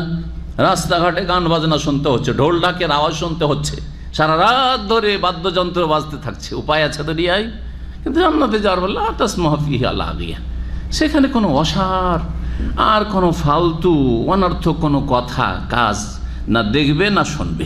ফিহা আইনুন জারিয়া, সেখানে বহমান ঝর্ণা থাকবে। জি, সেখানে প্রবাহমান কি থাকবে? ঝর্ণা। আইন এক বচন বলা হয়েছে, তার মানে এই না যে একটা ঝর্ণা থাকবে, বরং সেখানে অয়ুন, ইন্নাল মুত্তাকিনা ফি যিলালিন ওয়া অয়ুন, আল্লাহ কোরআনে বলছে নিশ্চয় আল্লাহ ভীরু যারা মুত্তাকি তারা ছায়া বিশিষ্ট জান্নাতে থাকবে। অয়ুন, এবং বহু ঝর্ণায় অবস্থান করবে। ঝর্ণার ঝর্ণা, চারিদিকে ঝর্ণা, যেখানে বসবাস করছে তাজরি মিন তাহতিহাল আনহার, নিচে দিয়ে নিম্ন দেশে ঝর্ণাসমূহ, নহরসমূহ প্রবাহিত রয়েছে। যেমন অয়ুন ঝর্ণার কথা কোরআনে কারীমে রয়েছে, তেমন আনহার নদী নালার কথা রয়েছে জান্নাতে। তেমনি জান্নাত আর বাসাতিন, বাগান আর উদ্যানের কথা রয়েছে। জি, বহু বাগান বিশিষ্ট জান্নাত, বহু নহর বিশিষ্ট বাগান জান্নাত, বহু ঝর্ণা বিশিষ্ট জান্নাত থাকবে। ফিহা আইনুন জারিয়া, সেখানে প্রবাহমান বহু কি হবে, নহর বা নদী নালা বা ঝর্ণা থাকবে। যেমন সূরা মুহাম্মাদে 4 রকমের নদীর কথা বলা হয়েছে, নহরের কথা বলা হয়েছে। এক, ফিহা আনহারুন মিন মাইন, পানির নহর, পানির ঝর্ণা। 2 নম্বর ওয়া আনহারুন মিন লাবানিন লাম ইয়াতাগায়্যার তা'আমুহু, দুধের যেই দুধ দীর্ঘ সময় থাকলে দুধ খারাপ হয়ে যায়, দুধ ফেটে যায়, হয় না? গরমে রেখে দেন, দুধ খারাপ হবে না? 2-4 দিন এমনি রেখে দুধ খারাপ হবে না? কিন্তু জান্নাতের নহরে দুধ খারাপ লামিয়াও তাই, তার স্বাদ পরিবর্তন হবে না, খারাপ হবে না। জি, ওয়া আনহারুন মিন আসালিন মুসাফফা, আর নহর থাকবে কিছু, এক নহর না, আনহার, বহু নহর, বহু নদী নালা, বহু ঝর্ণা থাকবে। তাহলে বহু বচন, নাহারের বহু বচন হচ্ছে আনহার, পরিষ্কার পরিচ্ছন্ন, জি, সাফ সুতরা, মধুর, মধুতে মাছি পড়ে আছে তো মধুতে ময়লা আবর্জনা পড়ে আছে এইরকম নয়, কোনো জীবাণু আছে না, না না, মুসাফফা, পরিষ্কার পরিচ্ছন্ন, স্বচ্ছ। আর ওয়া আনহারুম মিন খামরিন লাযযাতিল লিশারিবিন, মদের বহু নহর হবে যেটা পানকারীর জন্য বড়ই সুস্বাদু হবে। জি, বড়ই সুস্বাদু হবে, যাতে লা ইউসাদ্দাউনা আনহা ওয়া লা হুম ইউনজিফুন, না তাতে মাথার ব্যথা শুরু হবে, না পাগলামি মাতলামি করবে আর উল্টে পড়বে, জি, আছাড় খাবে, হবে না। শেষ দুনিয়াতে মদখোরদের যেমন অবস্থা হয়, হোশ দিশা কিছুই থাকে না, না স্ত্রীকে চেনে, না ছেলে মেয়ে চেনে, না মেয়ে চিনে, না মা বোন চিনে, উম্মুল খাবায়েস, সবচাইতে নোংরা নোংরা সমস্ত পাপের মূল হচ্ছে শরাব, মদ। কিন্তু জান্নাতে বড় একটি নিয়ামত হবে। এই নিয়ামত কে পাবে? যারা এই দুনিয়ার খবিস উম্মুল খাবায়েস থেকে, মাদক দ্রব্য থেকে নিজেকে বাঁচিয়ে রাখবে। এটাও ভালো করে মনে রাখবেন। নবী করিম সাল্লাল্লাহু আলাইহি ওয়াসাল্লাম হাদিস দ্বারা প্রমাণিত, বলছেন নবী করিম সাল্লাল্লাহু আলাইহি ওয়াসাল্লাম, মান শারিবাল খামরা ফিদ দুনিয়া লাম ইয়াশরাফা ফিল আখিরাহ, কেউ যদি দুনিয়াতে মাদক দ্রব্য পান করে তাহলে জান্নাতে যদি যায়ও, ধরেন নামাজি মদখোর, তৌহিদবাদী মদখোর, জান্নাতে যাবে না? যাবে না? যাবে, আযাব শাস্তি পেয়ে যাবে, হয়তো কবরে আযাব দিয়ে মাফ হইলো, নাহলে জাহান্নামেও কিছুদিন থাকবে, দীর্ঘদিন থাকবে, তারপরে এক সময় যাবে, কারণ সে ঈমান ভঙ্গ করেনি, তৌহিদবাদী শিরকি আকীদার লোক না, আর বেনামাজি নয়। নামাজ না পড়লে ঈমান ভঙ্গ হয়, নামাজও ঠিক আছে, নামাজি মদখোর হয়, এটা আমাদের দেশের প্রেক্ষাপটে কল্পনার বাইরে, তাই না?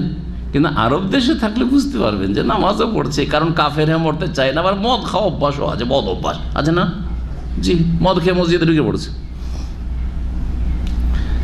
আর আমি কোনো এক সময় অনেক আগে 1983-84-তে শিক্ষকতা করেছি, তো সেখানে একজন মহাজন সাহেব ছিল, সে 5 ওয়াক্ত নামাজ পড়তো, আর ছোট কাল থেকে, ওই সাবালক কাল থেকে তার বদ অভ্যাস, নোংরা অভ্যাস ছিল ওই তাল গাছের তাড়ি খাওয়া। বুঝলেন? তাল গাছে যে তাড়ি রস হয়, তাড়ি বলে ওটাকে, কি বলেন আপনারা? তাহলে তো বলছি, ঠিক আছে। এইটা তাড়াতাড়ি করে ওতে নেশা চলে আসে। খেজুর গাছেরটা তো আসে, কিন্তু খেজুরের চাইতে তালেরটাতে আরও তাড়াতাড়ি আসে। আর গরম খেলে, আর গরম একটু রেখে দিলে, দুপুর করলেই তো নেশা তাড়াতাড়ি চলে আসবে। সকালে সকালে ঠান্ডায় যারা খায় খেজুরেরটা, কিন্তু ওটাও যদি সারাদিন রোদে থেকে যায়, আর গ্রীষ্মকালে সেটা করা হয়, তাহলে তাতে নেশা চলে আসবে, সেটা মদ হয়ে যাবে। তো ওর এত বদ অভ্যাস ছিল, আর এলাকাটা ছিল তালের গাছে ভরা, তালের গাছে ভরা এলাকা, সুবহানাল্লাহ। নদীর পাড়ে মহানন্দা নদী, নাম শুনেছিল হয়তো। তো 2 বছর থেকেছি।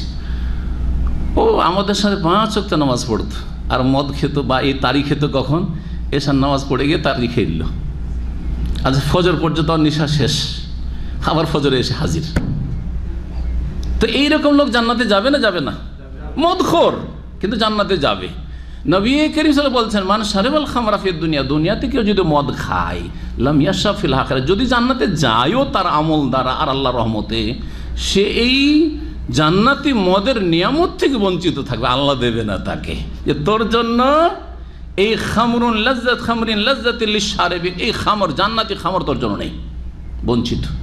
এইরকমই যারা স্বর্ণের পানপত্র ব্যবহার করবে, চাঁদির পানপত্র ব্যবহার করবে, চাঁদির গ্লাস ব্যবহার করবে, চাঁদির আর কিছু, চাঁদির ঘড়ি ব্যবহার করবে, চাঁদির টেবিল ব্যবহার করবে, চাঁদি স্বর্ণের চেয়ার ব্যবহার করবে, যেমন কিছু ফাসেক বেদিনরা আছে মুসলিম সমাজে, যদিও তাদের ঈমান ভঙ্গ না করে আর জান্নাতে কোনো দিন যায়, এই সব স্বর্ণের নিয়ামত আর চাঁদির নিয়ামত, এই সব নিয়ামত থেকে বঞ্চিত থাকবে।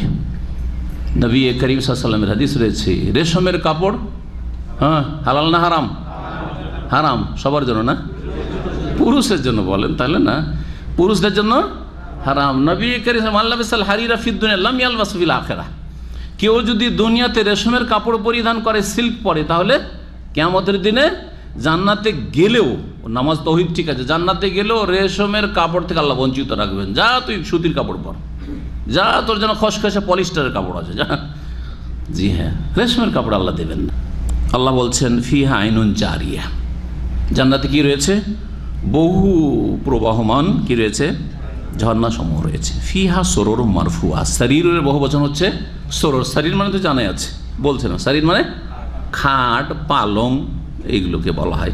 তারপরে আসন, আপনার এই যে সোফা, এটাকে শরীর বলতে পারেন। জি, মুলুকুন আলাল আসিরাত, হাদিসে রয়েছে মুলুকুন আলাল আসিরাত, শরীরের বহু বচন সরোর হয়, আবার আসিররা হয়।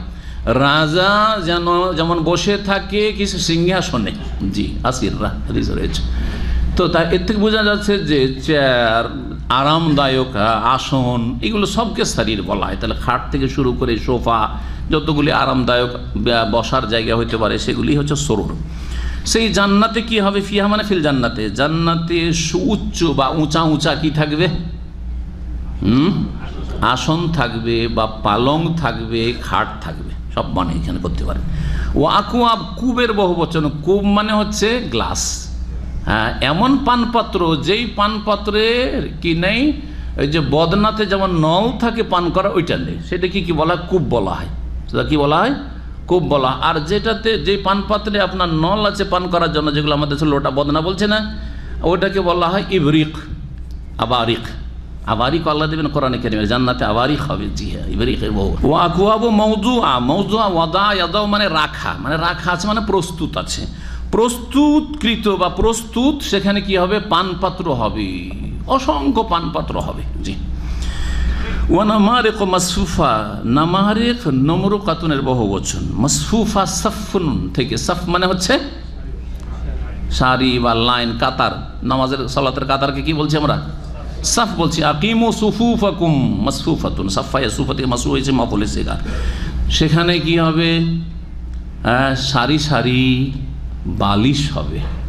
নামারিক হচ্ছে বালিশ, যেগুলিতে মানুষ হেলানা দেয়, সে শোয়ার বালিশ হোক অথবা পাশের কোল বালিশ হোক, হেলানা দেওয়ার জন্য সোফার উপরে বসছেন, হেলান দিচ্ছেন, সেগুলি হোক, এগুলো হচ্ছে নামারিক, সেখানে থাকবে।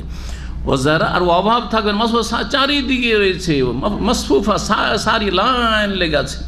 এই নয় যে কিছু লোক চেয়ার পেয়েছেন এখানে, যারা আগে ভাগে এসছেন মাশাআল্লাহ চেয়ারে বসে গেছেন, আর বেচারা বড় মানুষ আসলে বেচারা দেখছে যে আর তো চেয়ার খালি নেই, এরকম না হবে না।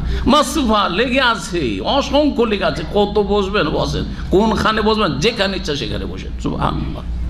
জি। ওয়া জারাবি মাবসুসা, জারাবি মানে হচ্ছে বসত, বিছানা। জারাবি মানে হচ্ছে বিছানা। মাবসুসা, বাস্তা এবুসা থেকে মাবসুসা মানে বিস্তীর্ণ, যেগুলো ছড়িয়ে ছিটিয়ে আছে বা বিছানো আছে, সেখানে হবে বিছানা, বিছানো থাকবে, বিছানা বিছানো থাকবে। এখান থেকে জান্নাতীদের কিছু নিয়ামতের কথা শেষ হয়ে গেল। এখন যারা এসব বিশ্বাস করে না, জান্নাতীদের কথা বা জান্নাতের নিয়ামতের কথা বিশ্বাস করে না, জাহান্নামের আযাব শাস্তির কথা বিশ্বাস করে না, তাদেরকে আহ্বান করছেন আল্লাহ রাব্বুল আলামিন। তাদেরকে আহ্বান করতে বলছেন নবী করিম সাল্লাল্লাহু আলাইহি সাল্লামকে, যে ওদেরকে এইসব বিষয়গুলি তাদের চারপাশেই আছে বিদ্যমান, সেগুলো নিয়ে একটু তাদেরকে গভীরভাবে চিন্তা করতে বলো। তাহলে আল্লাহর সৃষ্টিকে দেখে স্রষ্টাকে চেনে ফেলবে, আল্লাহর সৃষ্টিকে দেখে স্রষ্টাকে চেনে ফেলবে। জি হ্যাঁ, এটাকে বলা হয় তাদাব্বুর, গৌর ফিকির করা, গভীরভাবে চিন্তা করা, গবেষণা করা। গবেষণা মানে শুধু বৈজ্ঞানিকদের গবেষণা নয়, প্রত্যেক মুসলিমকে আল্লাহ রাব্বুল গবেষণার আহ্বান করেছেন। আফালা ইয়াতাদাব্বারুনাল কোরআন, একদিকে কোরআনে কারীম নিয়ে গভীরভাবে চিন্তা করতে বলেছেন, তাদাব্বুর গৌর ফিকির, গবেষণা করতে বলেছেন, যাতে করে কোরআনে কারীম আল্লাহর বাণী থেকে ইহকাল পরকাল উপকৃত হইতে পারে। আর আরেক দিকে নিজের শরীরে এবং দিগন্তে আল্লাহ গভীরভাবে নজর দিতে বলেছেন। জি। অফি আনফুসিকুম আফালা তুবসিরুন, আল্লাহ বলছেন যে তোমার মধ্যেই তুমি গভীরভাবে চিন্তা করো, তাহলে আল্লাহকে পেয়ে যাবে।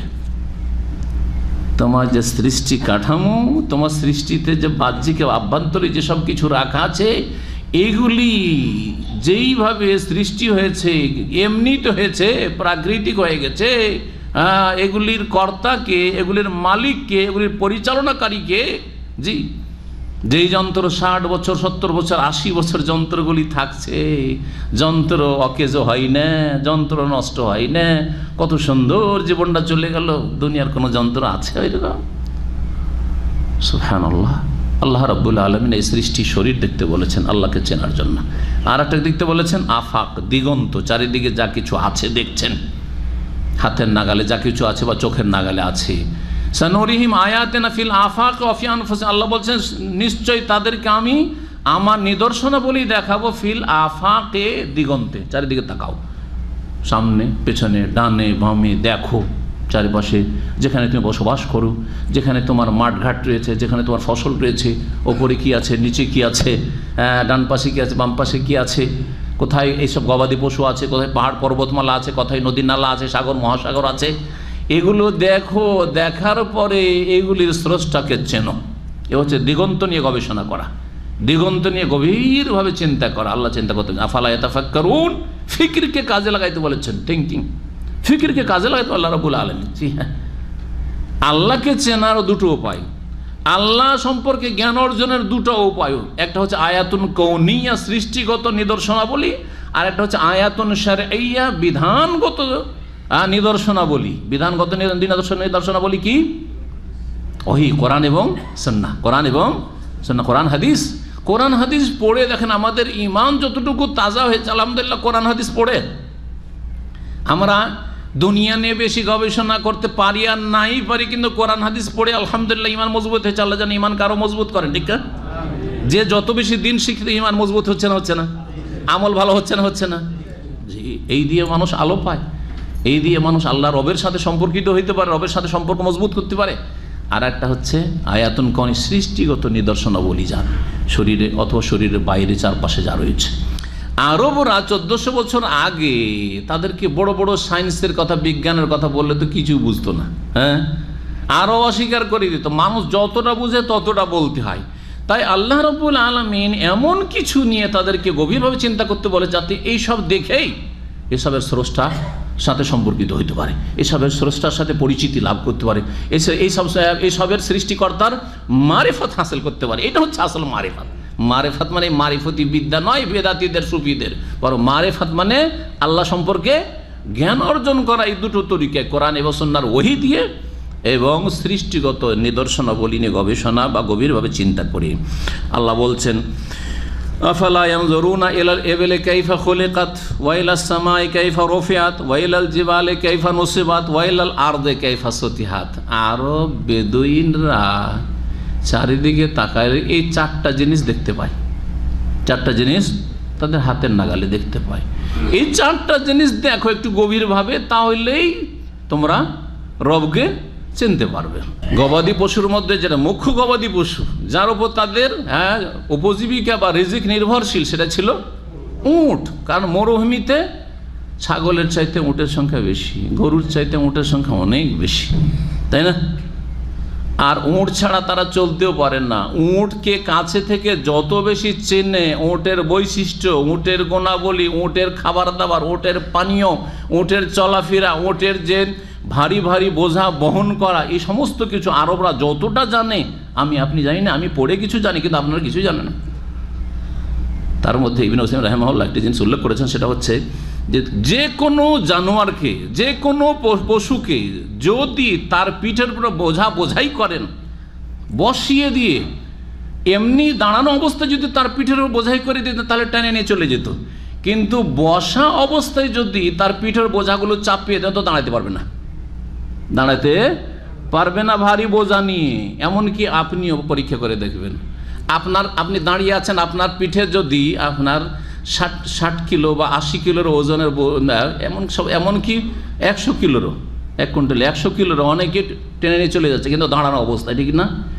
কিন্তু বসা অবস্থায় ওর পিঠের উপরে 60 কিলো দিয়ে দেন আর বলে যে তুই এখন দাঁড়া, তুই বস, আমি তোর মাথায় অত উঁচাতে চাপাইতে পারবো না, তুই বস, আর তোর পিঠের উপরে চাপিয়ে দিয়ে এখন উঠ, পারবে না উঠতে। এমন একটা ওজন আছে সেখানে আর পারছে না, উঠতে হয়তো 40 কিলো নিয়ে উঠে যাবে, কিন্তু তার বেশি পারবে না। মানুষের শক্তি তো কম বেশি আছে, কিন্তু একটা ভালো করে বুঝতে পারছেন কথাটা, ঠিক না? দাঁড়ানো অবস্থায় দিলে 100 কিলো নিয়ে টান দিয়ে চলে যেত, কুলিরা করছে না? কিন্তু দাঁড়ানো অবস্থায় দেখেন, দাঁড়ানো অবস্থায় পিঠে উঠাচ্ছে। যে কোনো জীবজন্তু, গরু, ছাগল, ঘোড়া, যে কোনো জীবজন্তুকে পরীক্ষা করে নিন, বসিয়ে দিয়ে যদি পিঠে বোঝা চাপান উঠতে পারবে না। পক্ষান্তরে উট এর বিপরীত। উট পিঠের উপরে যতটা টানতে পারে ততটা বসিয়ে দিয়ে বোঝাই করে দেন, আর বলেন যে এখন উট চলতে পারবে। আল্লাহ কেন করলেন এটা? আমার আপনার কল্যাণের জন্য। কারণ উট এত উঁচা জন্তু যে দাঁড়ানো অবস্থায় যদি বোঝাই করতে হইতো, তো আমরা তো হাতি পাচ্ছি না। মধ্যম শ্রেণীর লোক তো পিঠের উপরে হাতি পাবে না, তাই না? আর আমরা যদি একটু উঁচা মানুষ হাতও পাই, তো কিছু বোঝা উঠিয়ে সেখানে চাপাইতে পারবো না, তো কি করে বোঝাই করবো? বোঝা গেছে? তো আল্লাহ এত শক্তিশালী করেছেন উটকে, যে উটকে বসিয়ে দাও, বসিয়ে দিয়ে তার পিঠের বোঝাই করে দাও, আর তারপরে যতই ভারী হোক না কেন, যতটা টানতে পারে ততটা নিয়ে উঠে যাবে দায়ী করে। উটের আর একটা বৈশিষ্ট্য, কোনো জীবজন্তু পারবে না। মরুভূমিতে একবার যদি পানি পান করে নেয়, সপ্তাহ পার হয়ে চলে যাচ্ছে, পানির দরকার নেই, এক সপ্তাহ চলে যাচ্ছে বিনা পানিতে, কোনো অসুবিধা নেই। 1 সপ্তাহের মধ্যে নিশ্চয়ই এমন কোনো জায়গায় পৌঁছাতে পারবেন যেখানে পানির ব্যবস্থা আছে। কিন্তু গরু, ছাগল, মানুষ মরে যাবে একবেলা 2-4-6 ঘন্টা পানি না হইলে। মরুভূমিতে যান আর দেখেন যে আপনি কত ঘন্টা বরদাস্ত করতে পারেন, আপনি পারবেন না। কত মানুষ গিয়ে রবুল খালিতে, যে এমটি কোয়ার্টার রয়েছে রবুল খালি, ওমান আর ইয়ামানের বর্ডারে, এসব এলাকায় গিয়ে মানুষ মরে যাচ্ছে। এসব দুর্ঘটনার কথা আমরা যুগে যুগে শুনেছি, আর এখন শুনতে আছি। গাড়ি নিয়ে ফেঁসে গেছে তো গেছে, পানি নেই, কিচ্ছু নেই, গাড়ি নিয়ে মরে পড়ে আছে। পরে হেলিকপ্টার গিয়ে দেখছে যে ওখানে একটা গাড়ি কেন বা মানুষ এইখানে মরে আছে, উঠে নিয়ে এসো। উট নিয়ে যে আল্লাহ গবেষণা করতে বলেছেন, এই সামান্য না যে উটের শুধু দৈহিক কাঠামোটা দেখেন আপনি, অনেক কিছু দেখার রয়েছে সেখানে, অনেক কিছুই সেখানে চিন্তা ভাবনা করা রয়েছে, দেখার রয়েছে। আল্লাহ বলছেন আফালা ইয়ানজুরুনা ইলাল ইবিলি, তারা কি দেখে না উটের দিকে, কাইফা খুলিকাত, কিভাবে তাকে সৃষ্টি করা হয়েছে, আর কত তোমাদের উপকারে আসছে। তার গোশত, তার চামড়া, তার পশম, তার সব কিছুই কাজে আসে মানুষের। জি, উটের কাইফা খুলিকাত। এবং নবী করিম সাল্লাল্লাহু আলাইহি সাল্লাম উটের আরো কিছু বৈশিষ্ট্য কথা বলেছেন। জি, জিনের মতো উট, খুলিকা মিনাল জিন। জি, জিনদের মধ্যেকার বলেছেন। কেমন জিনদের মধ্যেকার জানি না, গায়বের কথা, কিন্তু ওহির কথা নবী করিম সাল্লাল্লাহু আলাইহি বলেছেন। জি, জিন আগুন থেকে তৈরি। জি, এই জন্য হাদিসের আলোকে ইমাম আহমদ রাহিমাহুল্লাহর মত, আর এটাই হচ্ছে ঠিক, যে উটের গোশত খেলে ওযু নষ্ট হয়ে যায়, সুতরাং ওযু করতে হবে। কারণ আগুনকে ঠান্ডা করতে হয় কি দিয়ে?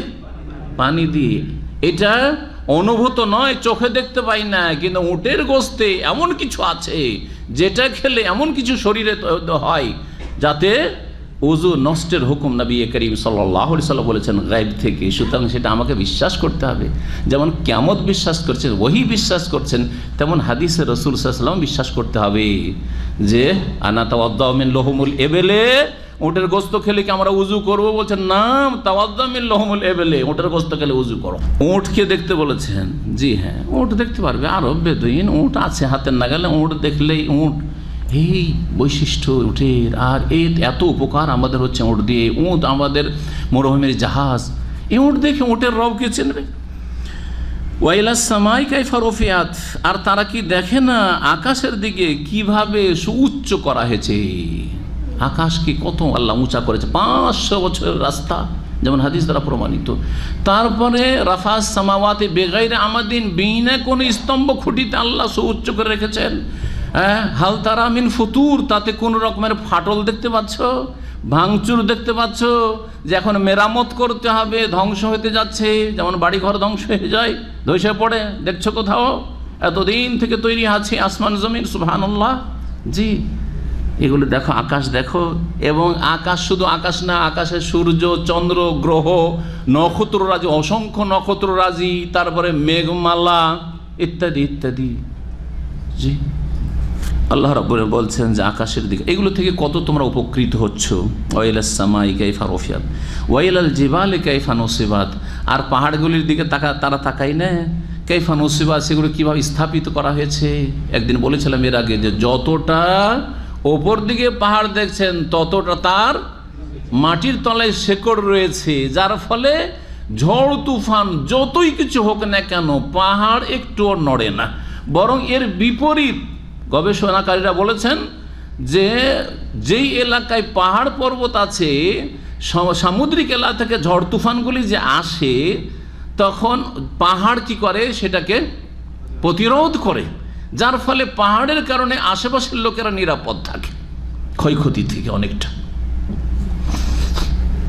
ওয়াইলাল জিবালি কাইফা নুসিবাত, এই পাহাড় পর্বতগুলিকে আল্লাহ রাব্বুল আলামিন কীরকম করে তৈরি করেছেন, যেমন অন্য জায়গায় বলেছেন এগুলি কেমন পেরেক স্বরূপ। যেমন খেমা তাঁবু লাগাবার জন্য কি করতে হয়, কিলোক বা পেরেক লাগে যাতে করে তাঁবু হাওয়া বাতাসে না উড়ে যায়, ঠিক ওই রকমই জমিন আল্লাহ পৃথিবী যখন সৃষ্টি করলেন, পানির ওপর তো ভাসমান, পানির ওপর যেন একটা বল ভাসছে, সব দিকে পানি, পানি আর পানি, সাগরে পানি, নদীতে পানি, মাটির তলায় পানি, পানি আর পানি, আর পৃথিবী হচ্ছে গোলাকার বা ডিমের মতো ধরেন, তো এটা ভাসছে যেন।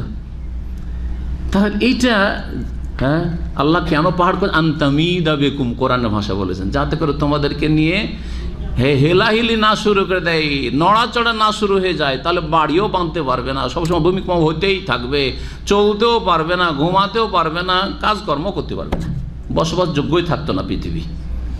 ওয়াইলাল জিবালি কাইফা নুসিবাত ওয়াইলাল আরদে কাইফা সুতিহাত, আর তারা কি দেখে না গভীরভাবে পৃথিবীর দিকে, মানে ভূতলের দিকে। পৃথিবী তো আপনার আসমান জমিনের মাঝখানে আছে, এগুলো পৃথিবী বলবো আমরা, কিন্তু এখানে আরজ বলতে জমিন, ভূপৃষ্ঠ, পৃথিবীটা দেখো, পৃথিবীতে জমিন, কত রকমের জমিন, আর এই দিয়ে আমাদের কত রকমের কাজ হচ্ছে এই জমিনে। জমিনের তলায় খনিজ সম্পদ রয়েছে, পাহাড়ের তলায় খনিজ সম্পদ রয়েছে, আর জমিনে পানির ব্যবস্থা রয়েছে, জমিনে আমাদের খাদ্যের ব্যবস্থা রয়েছে, জমিন থেকে সমস্ত রকমের প্রয়োজন আমরা আমাদের প্রয়োজন মেটাচ্ছি, আর আমাদের গবাদি পশুর প্রয়োজন মেটাচ্ছি। মাতা আল্লাকুম ওয়ালি আনআমিকুম, যেমন আল্লাহ বলেছেন। ওয়াইলাল আরদে, আর জমিনকে নিয়ে তারা চিন্তা করে না, কাইফা সুতিহাত, কীভাবে সেটা বিছানো হয়েছে। সাতফুন, সাতফুল আরজ বলা হয়, সমতলকে সাতাহ বলা হয়, এই জন্য ছাদ সাত, আজকাল ছাদকে সাকফকে সাতফুনও বলা হচ্ছে, সমতল, ছাদটা সমতল হয়ে আছে।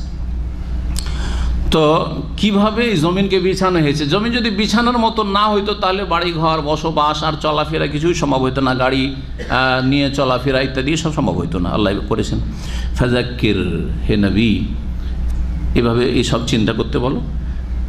একদিকে দেখেন আল্লাহর সৃষ্টিগত নিদর্শন নিয়ে 4টি নিদর্শনের কথা বলে চিন্তা করতে আল্লাহ বললেন, আফালা ইয়ানজুরুন।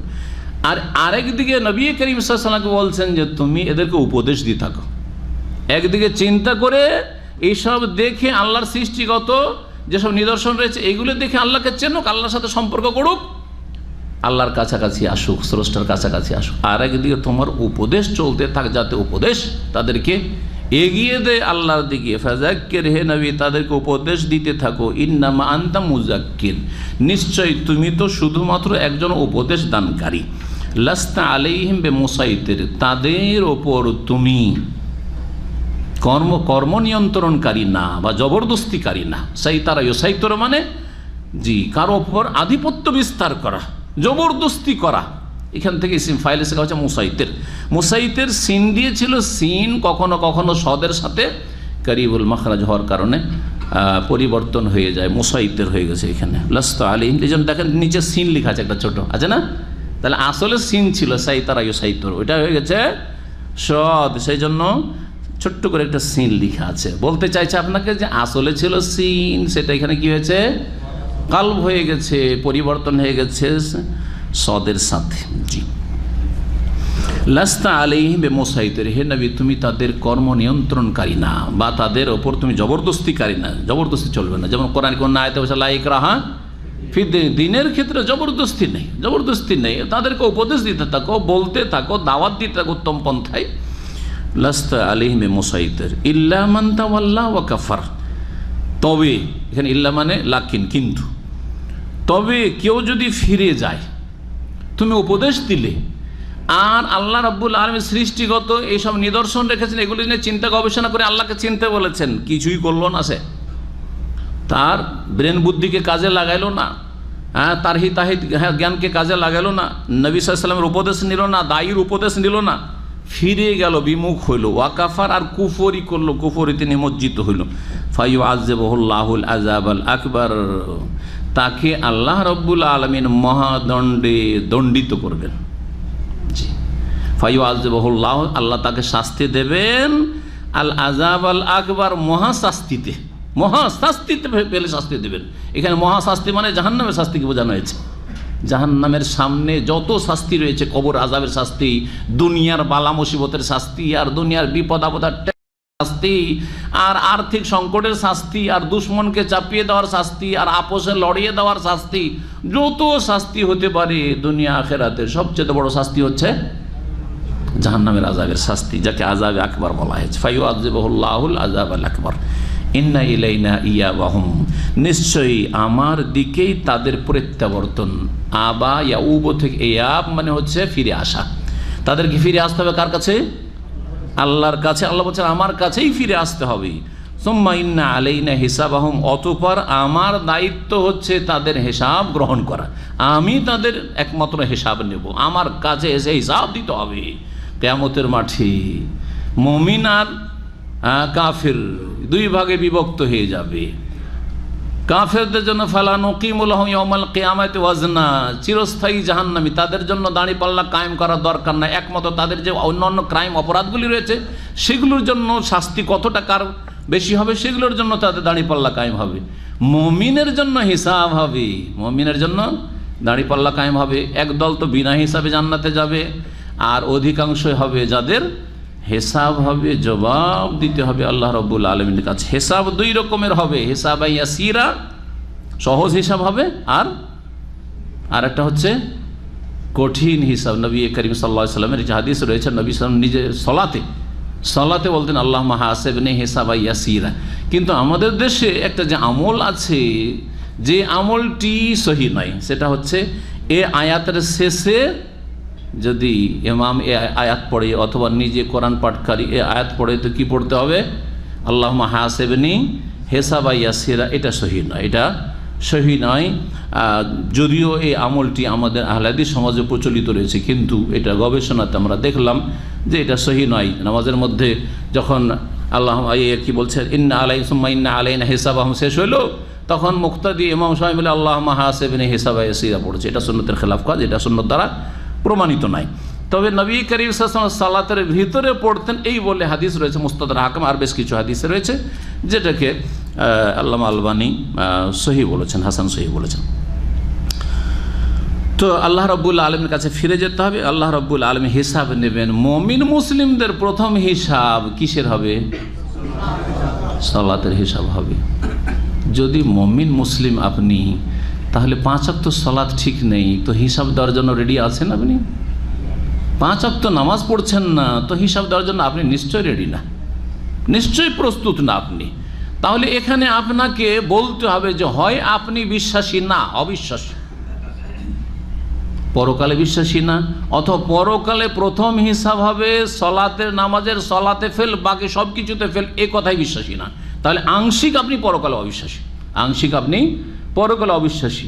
অথবা বিশ্বাস আছে তারপরেও শয়তানকে সুযোগ দিয়েছেন, বিশ্বাস আছে জান্নাতে গেলাম, না হলে শয়তানের সাথে জাহান্নামই থাকলাম। যদি বলেন একবারে আমি অবিশ্বাসী বলে আপনার উপর অপবাদ দিতে চাই না, কিন্তু বেনামাজিদেরকে আমি বলছি এই কথাগুলি, যারা বেনামাজি বা আধা নামাজি, মাঝে মধ্যে পড়েন মাঝে মধ্যে পড়েন না, 5 ওয়াক্ত সালাত পড়েন না, আপনার ইচ্ছা মোতাবেক সালাত পড়বেন, আল্লাহর ইচ্ছা মতো আদেশ মোতাবেক পড়বেন না। আল্লাহ বলছে দিনে রাতে 5 সালাত, 5 বার সালাত, আর 17 রাকাত ফরজ করেছেন। আপনি বলছেন আমি 17 পারবো না, 15 পড়বো, ফজর পড়বো না। তাহলে আপনি কয়েকটা অবস্থার একটা অবস্থা, হয় মোটেই আপনি পরকালে বিশ্বাসী না, অথবা আংশিক আপনি প্রথম হিসাব হবে হাসরের মাঠে সালাতের, এর ওপর বিশ্বাসী না। তাহলে আংশিক কিছু ক্ষেত্রে আপনি পরকালে অবিশ্বাসী, অথবা বিশ্বাসী হয়তো আপনার কথাই আমি বিশ্বাস করলাম যে সত্যি আপনি আখেরাতে বিশ্বাসী, কিন্তু আপনি বেপরোয়া পরোয়া করেন না, শয়তানকে সুযোগ দিয়েছেন, হইলে গেলাম জান্নাতে, আর না হলে শয়তান ইবলিসের সাথে জাহান্নামেই থাকলাম। দুনিয়াতে শয়তান ইবলিসকে রাজি করি, খুশ করি, আর আল্লাহকে নারাজ করি, যার ফলে শয়তানের সাথে উঠতে হবে। আলমার ও মামান আহাব্বা, যে যার অনুসারী হবে, যে যাকে ভালোবাসবে, যে যার পথের প্রতীক হবে, তার সাথে কিয়ামতের দিন হাসর হবে। আল্লাহ রাব্বুল এই বিষয়টি বোঝার তৌফিক দান করেন এবং আখিরাতের হিসাবের জন্য প্রস্তুতি গ্রহণের জন্য আল্লাহ রাব্বুল আলামিন সার্বিক ক্ষেত্রে চেষ্টা করার তৌফিক দান করেন। আল্লাহ আমাদেরকে এই ক্ষেত্রে সফলতা দান করেন, কামিয়াব করেন। এখানে আমাদের তাফসীর শেষ করলাম। ওয়া সাল্লাল্লাহু ওয়া সাল্লাম নবিয়ানা মুহাম্মদ ওয়া আলা আলিহি ওয়া সাহবিহি।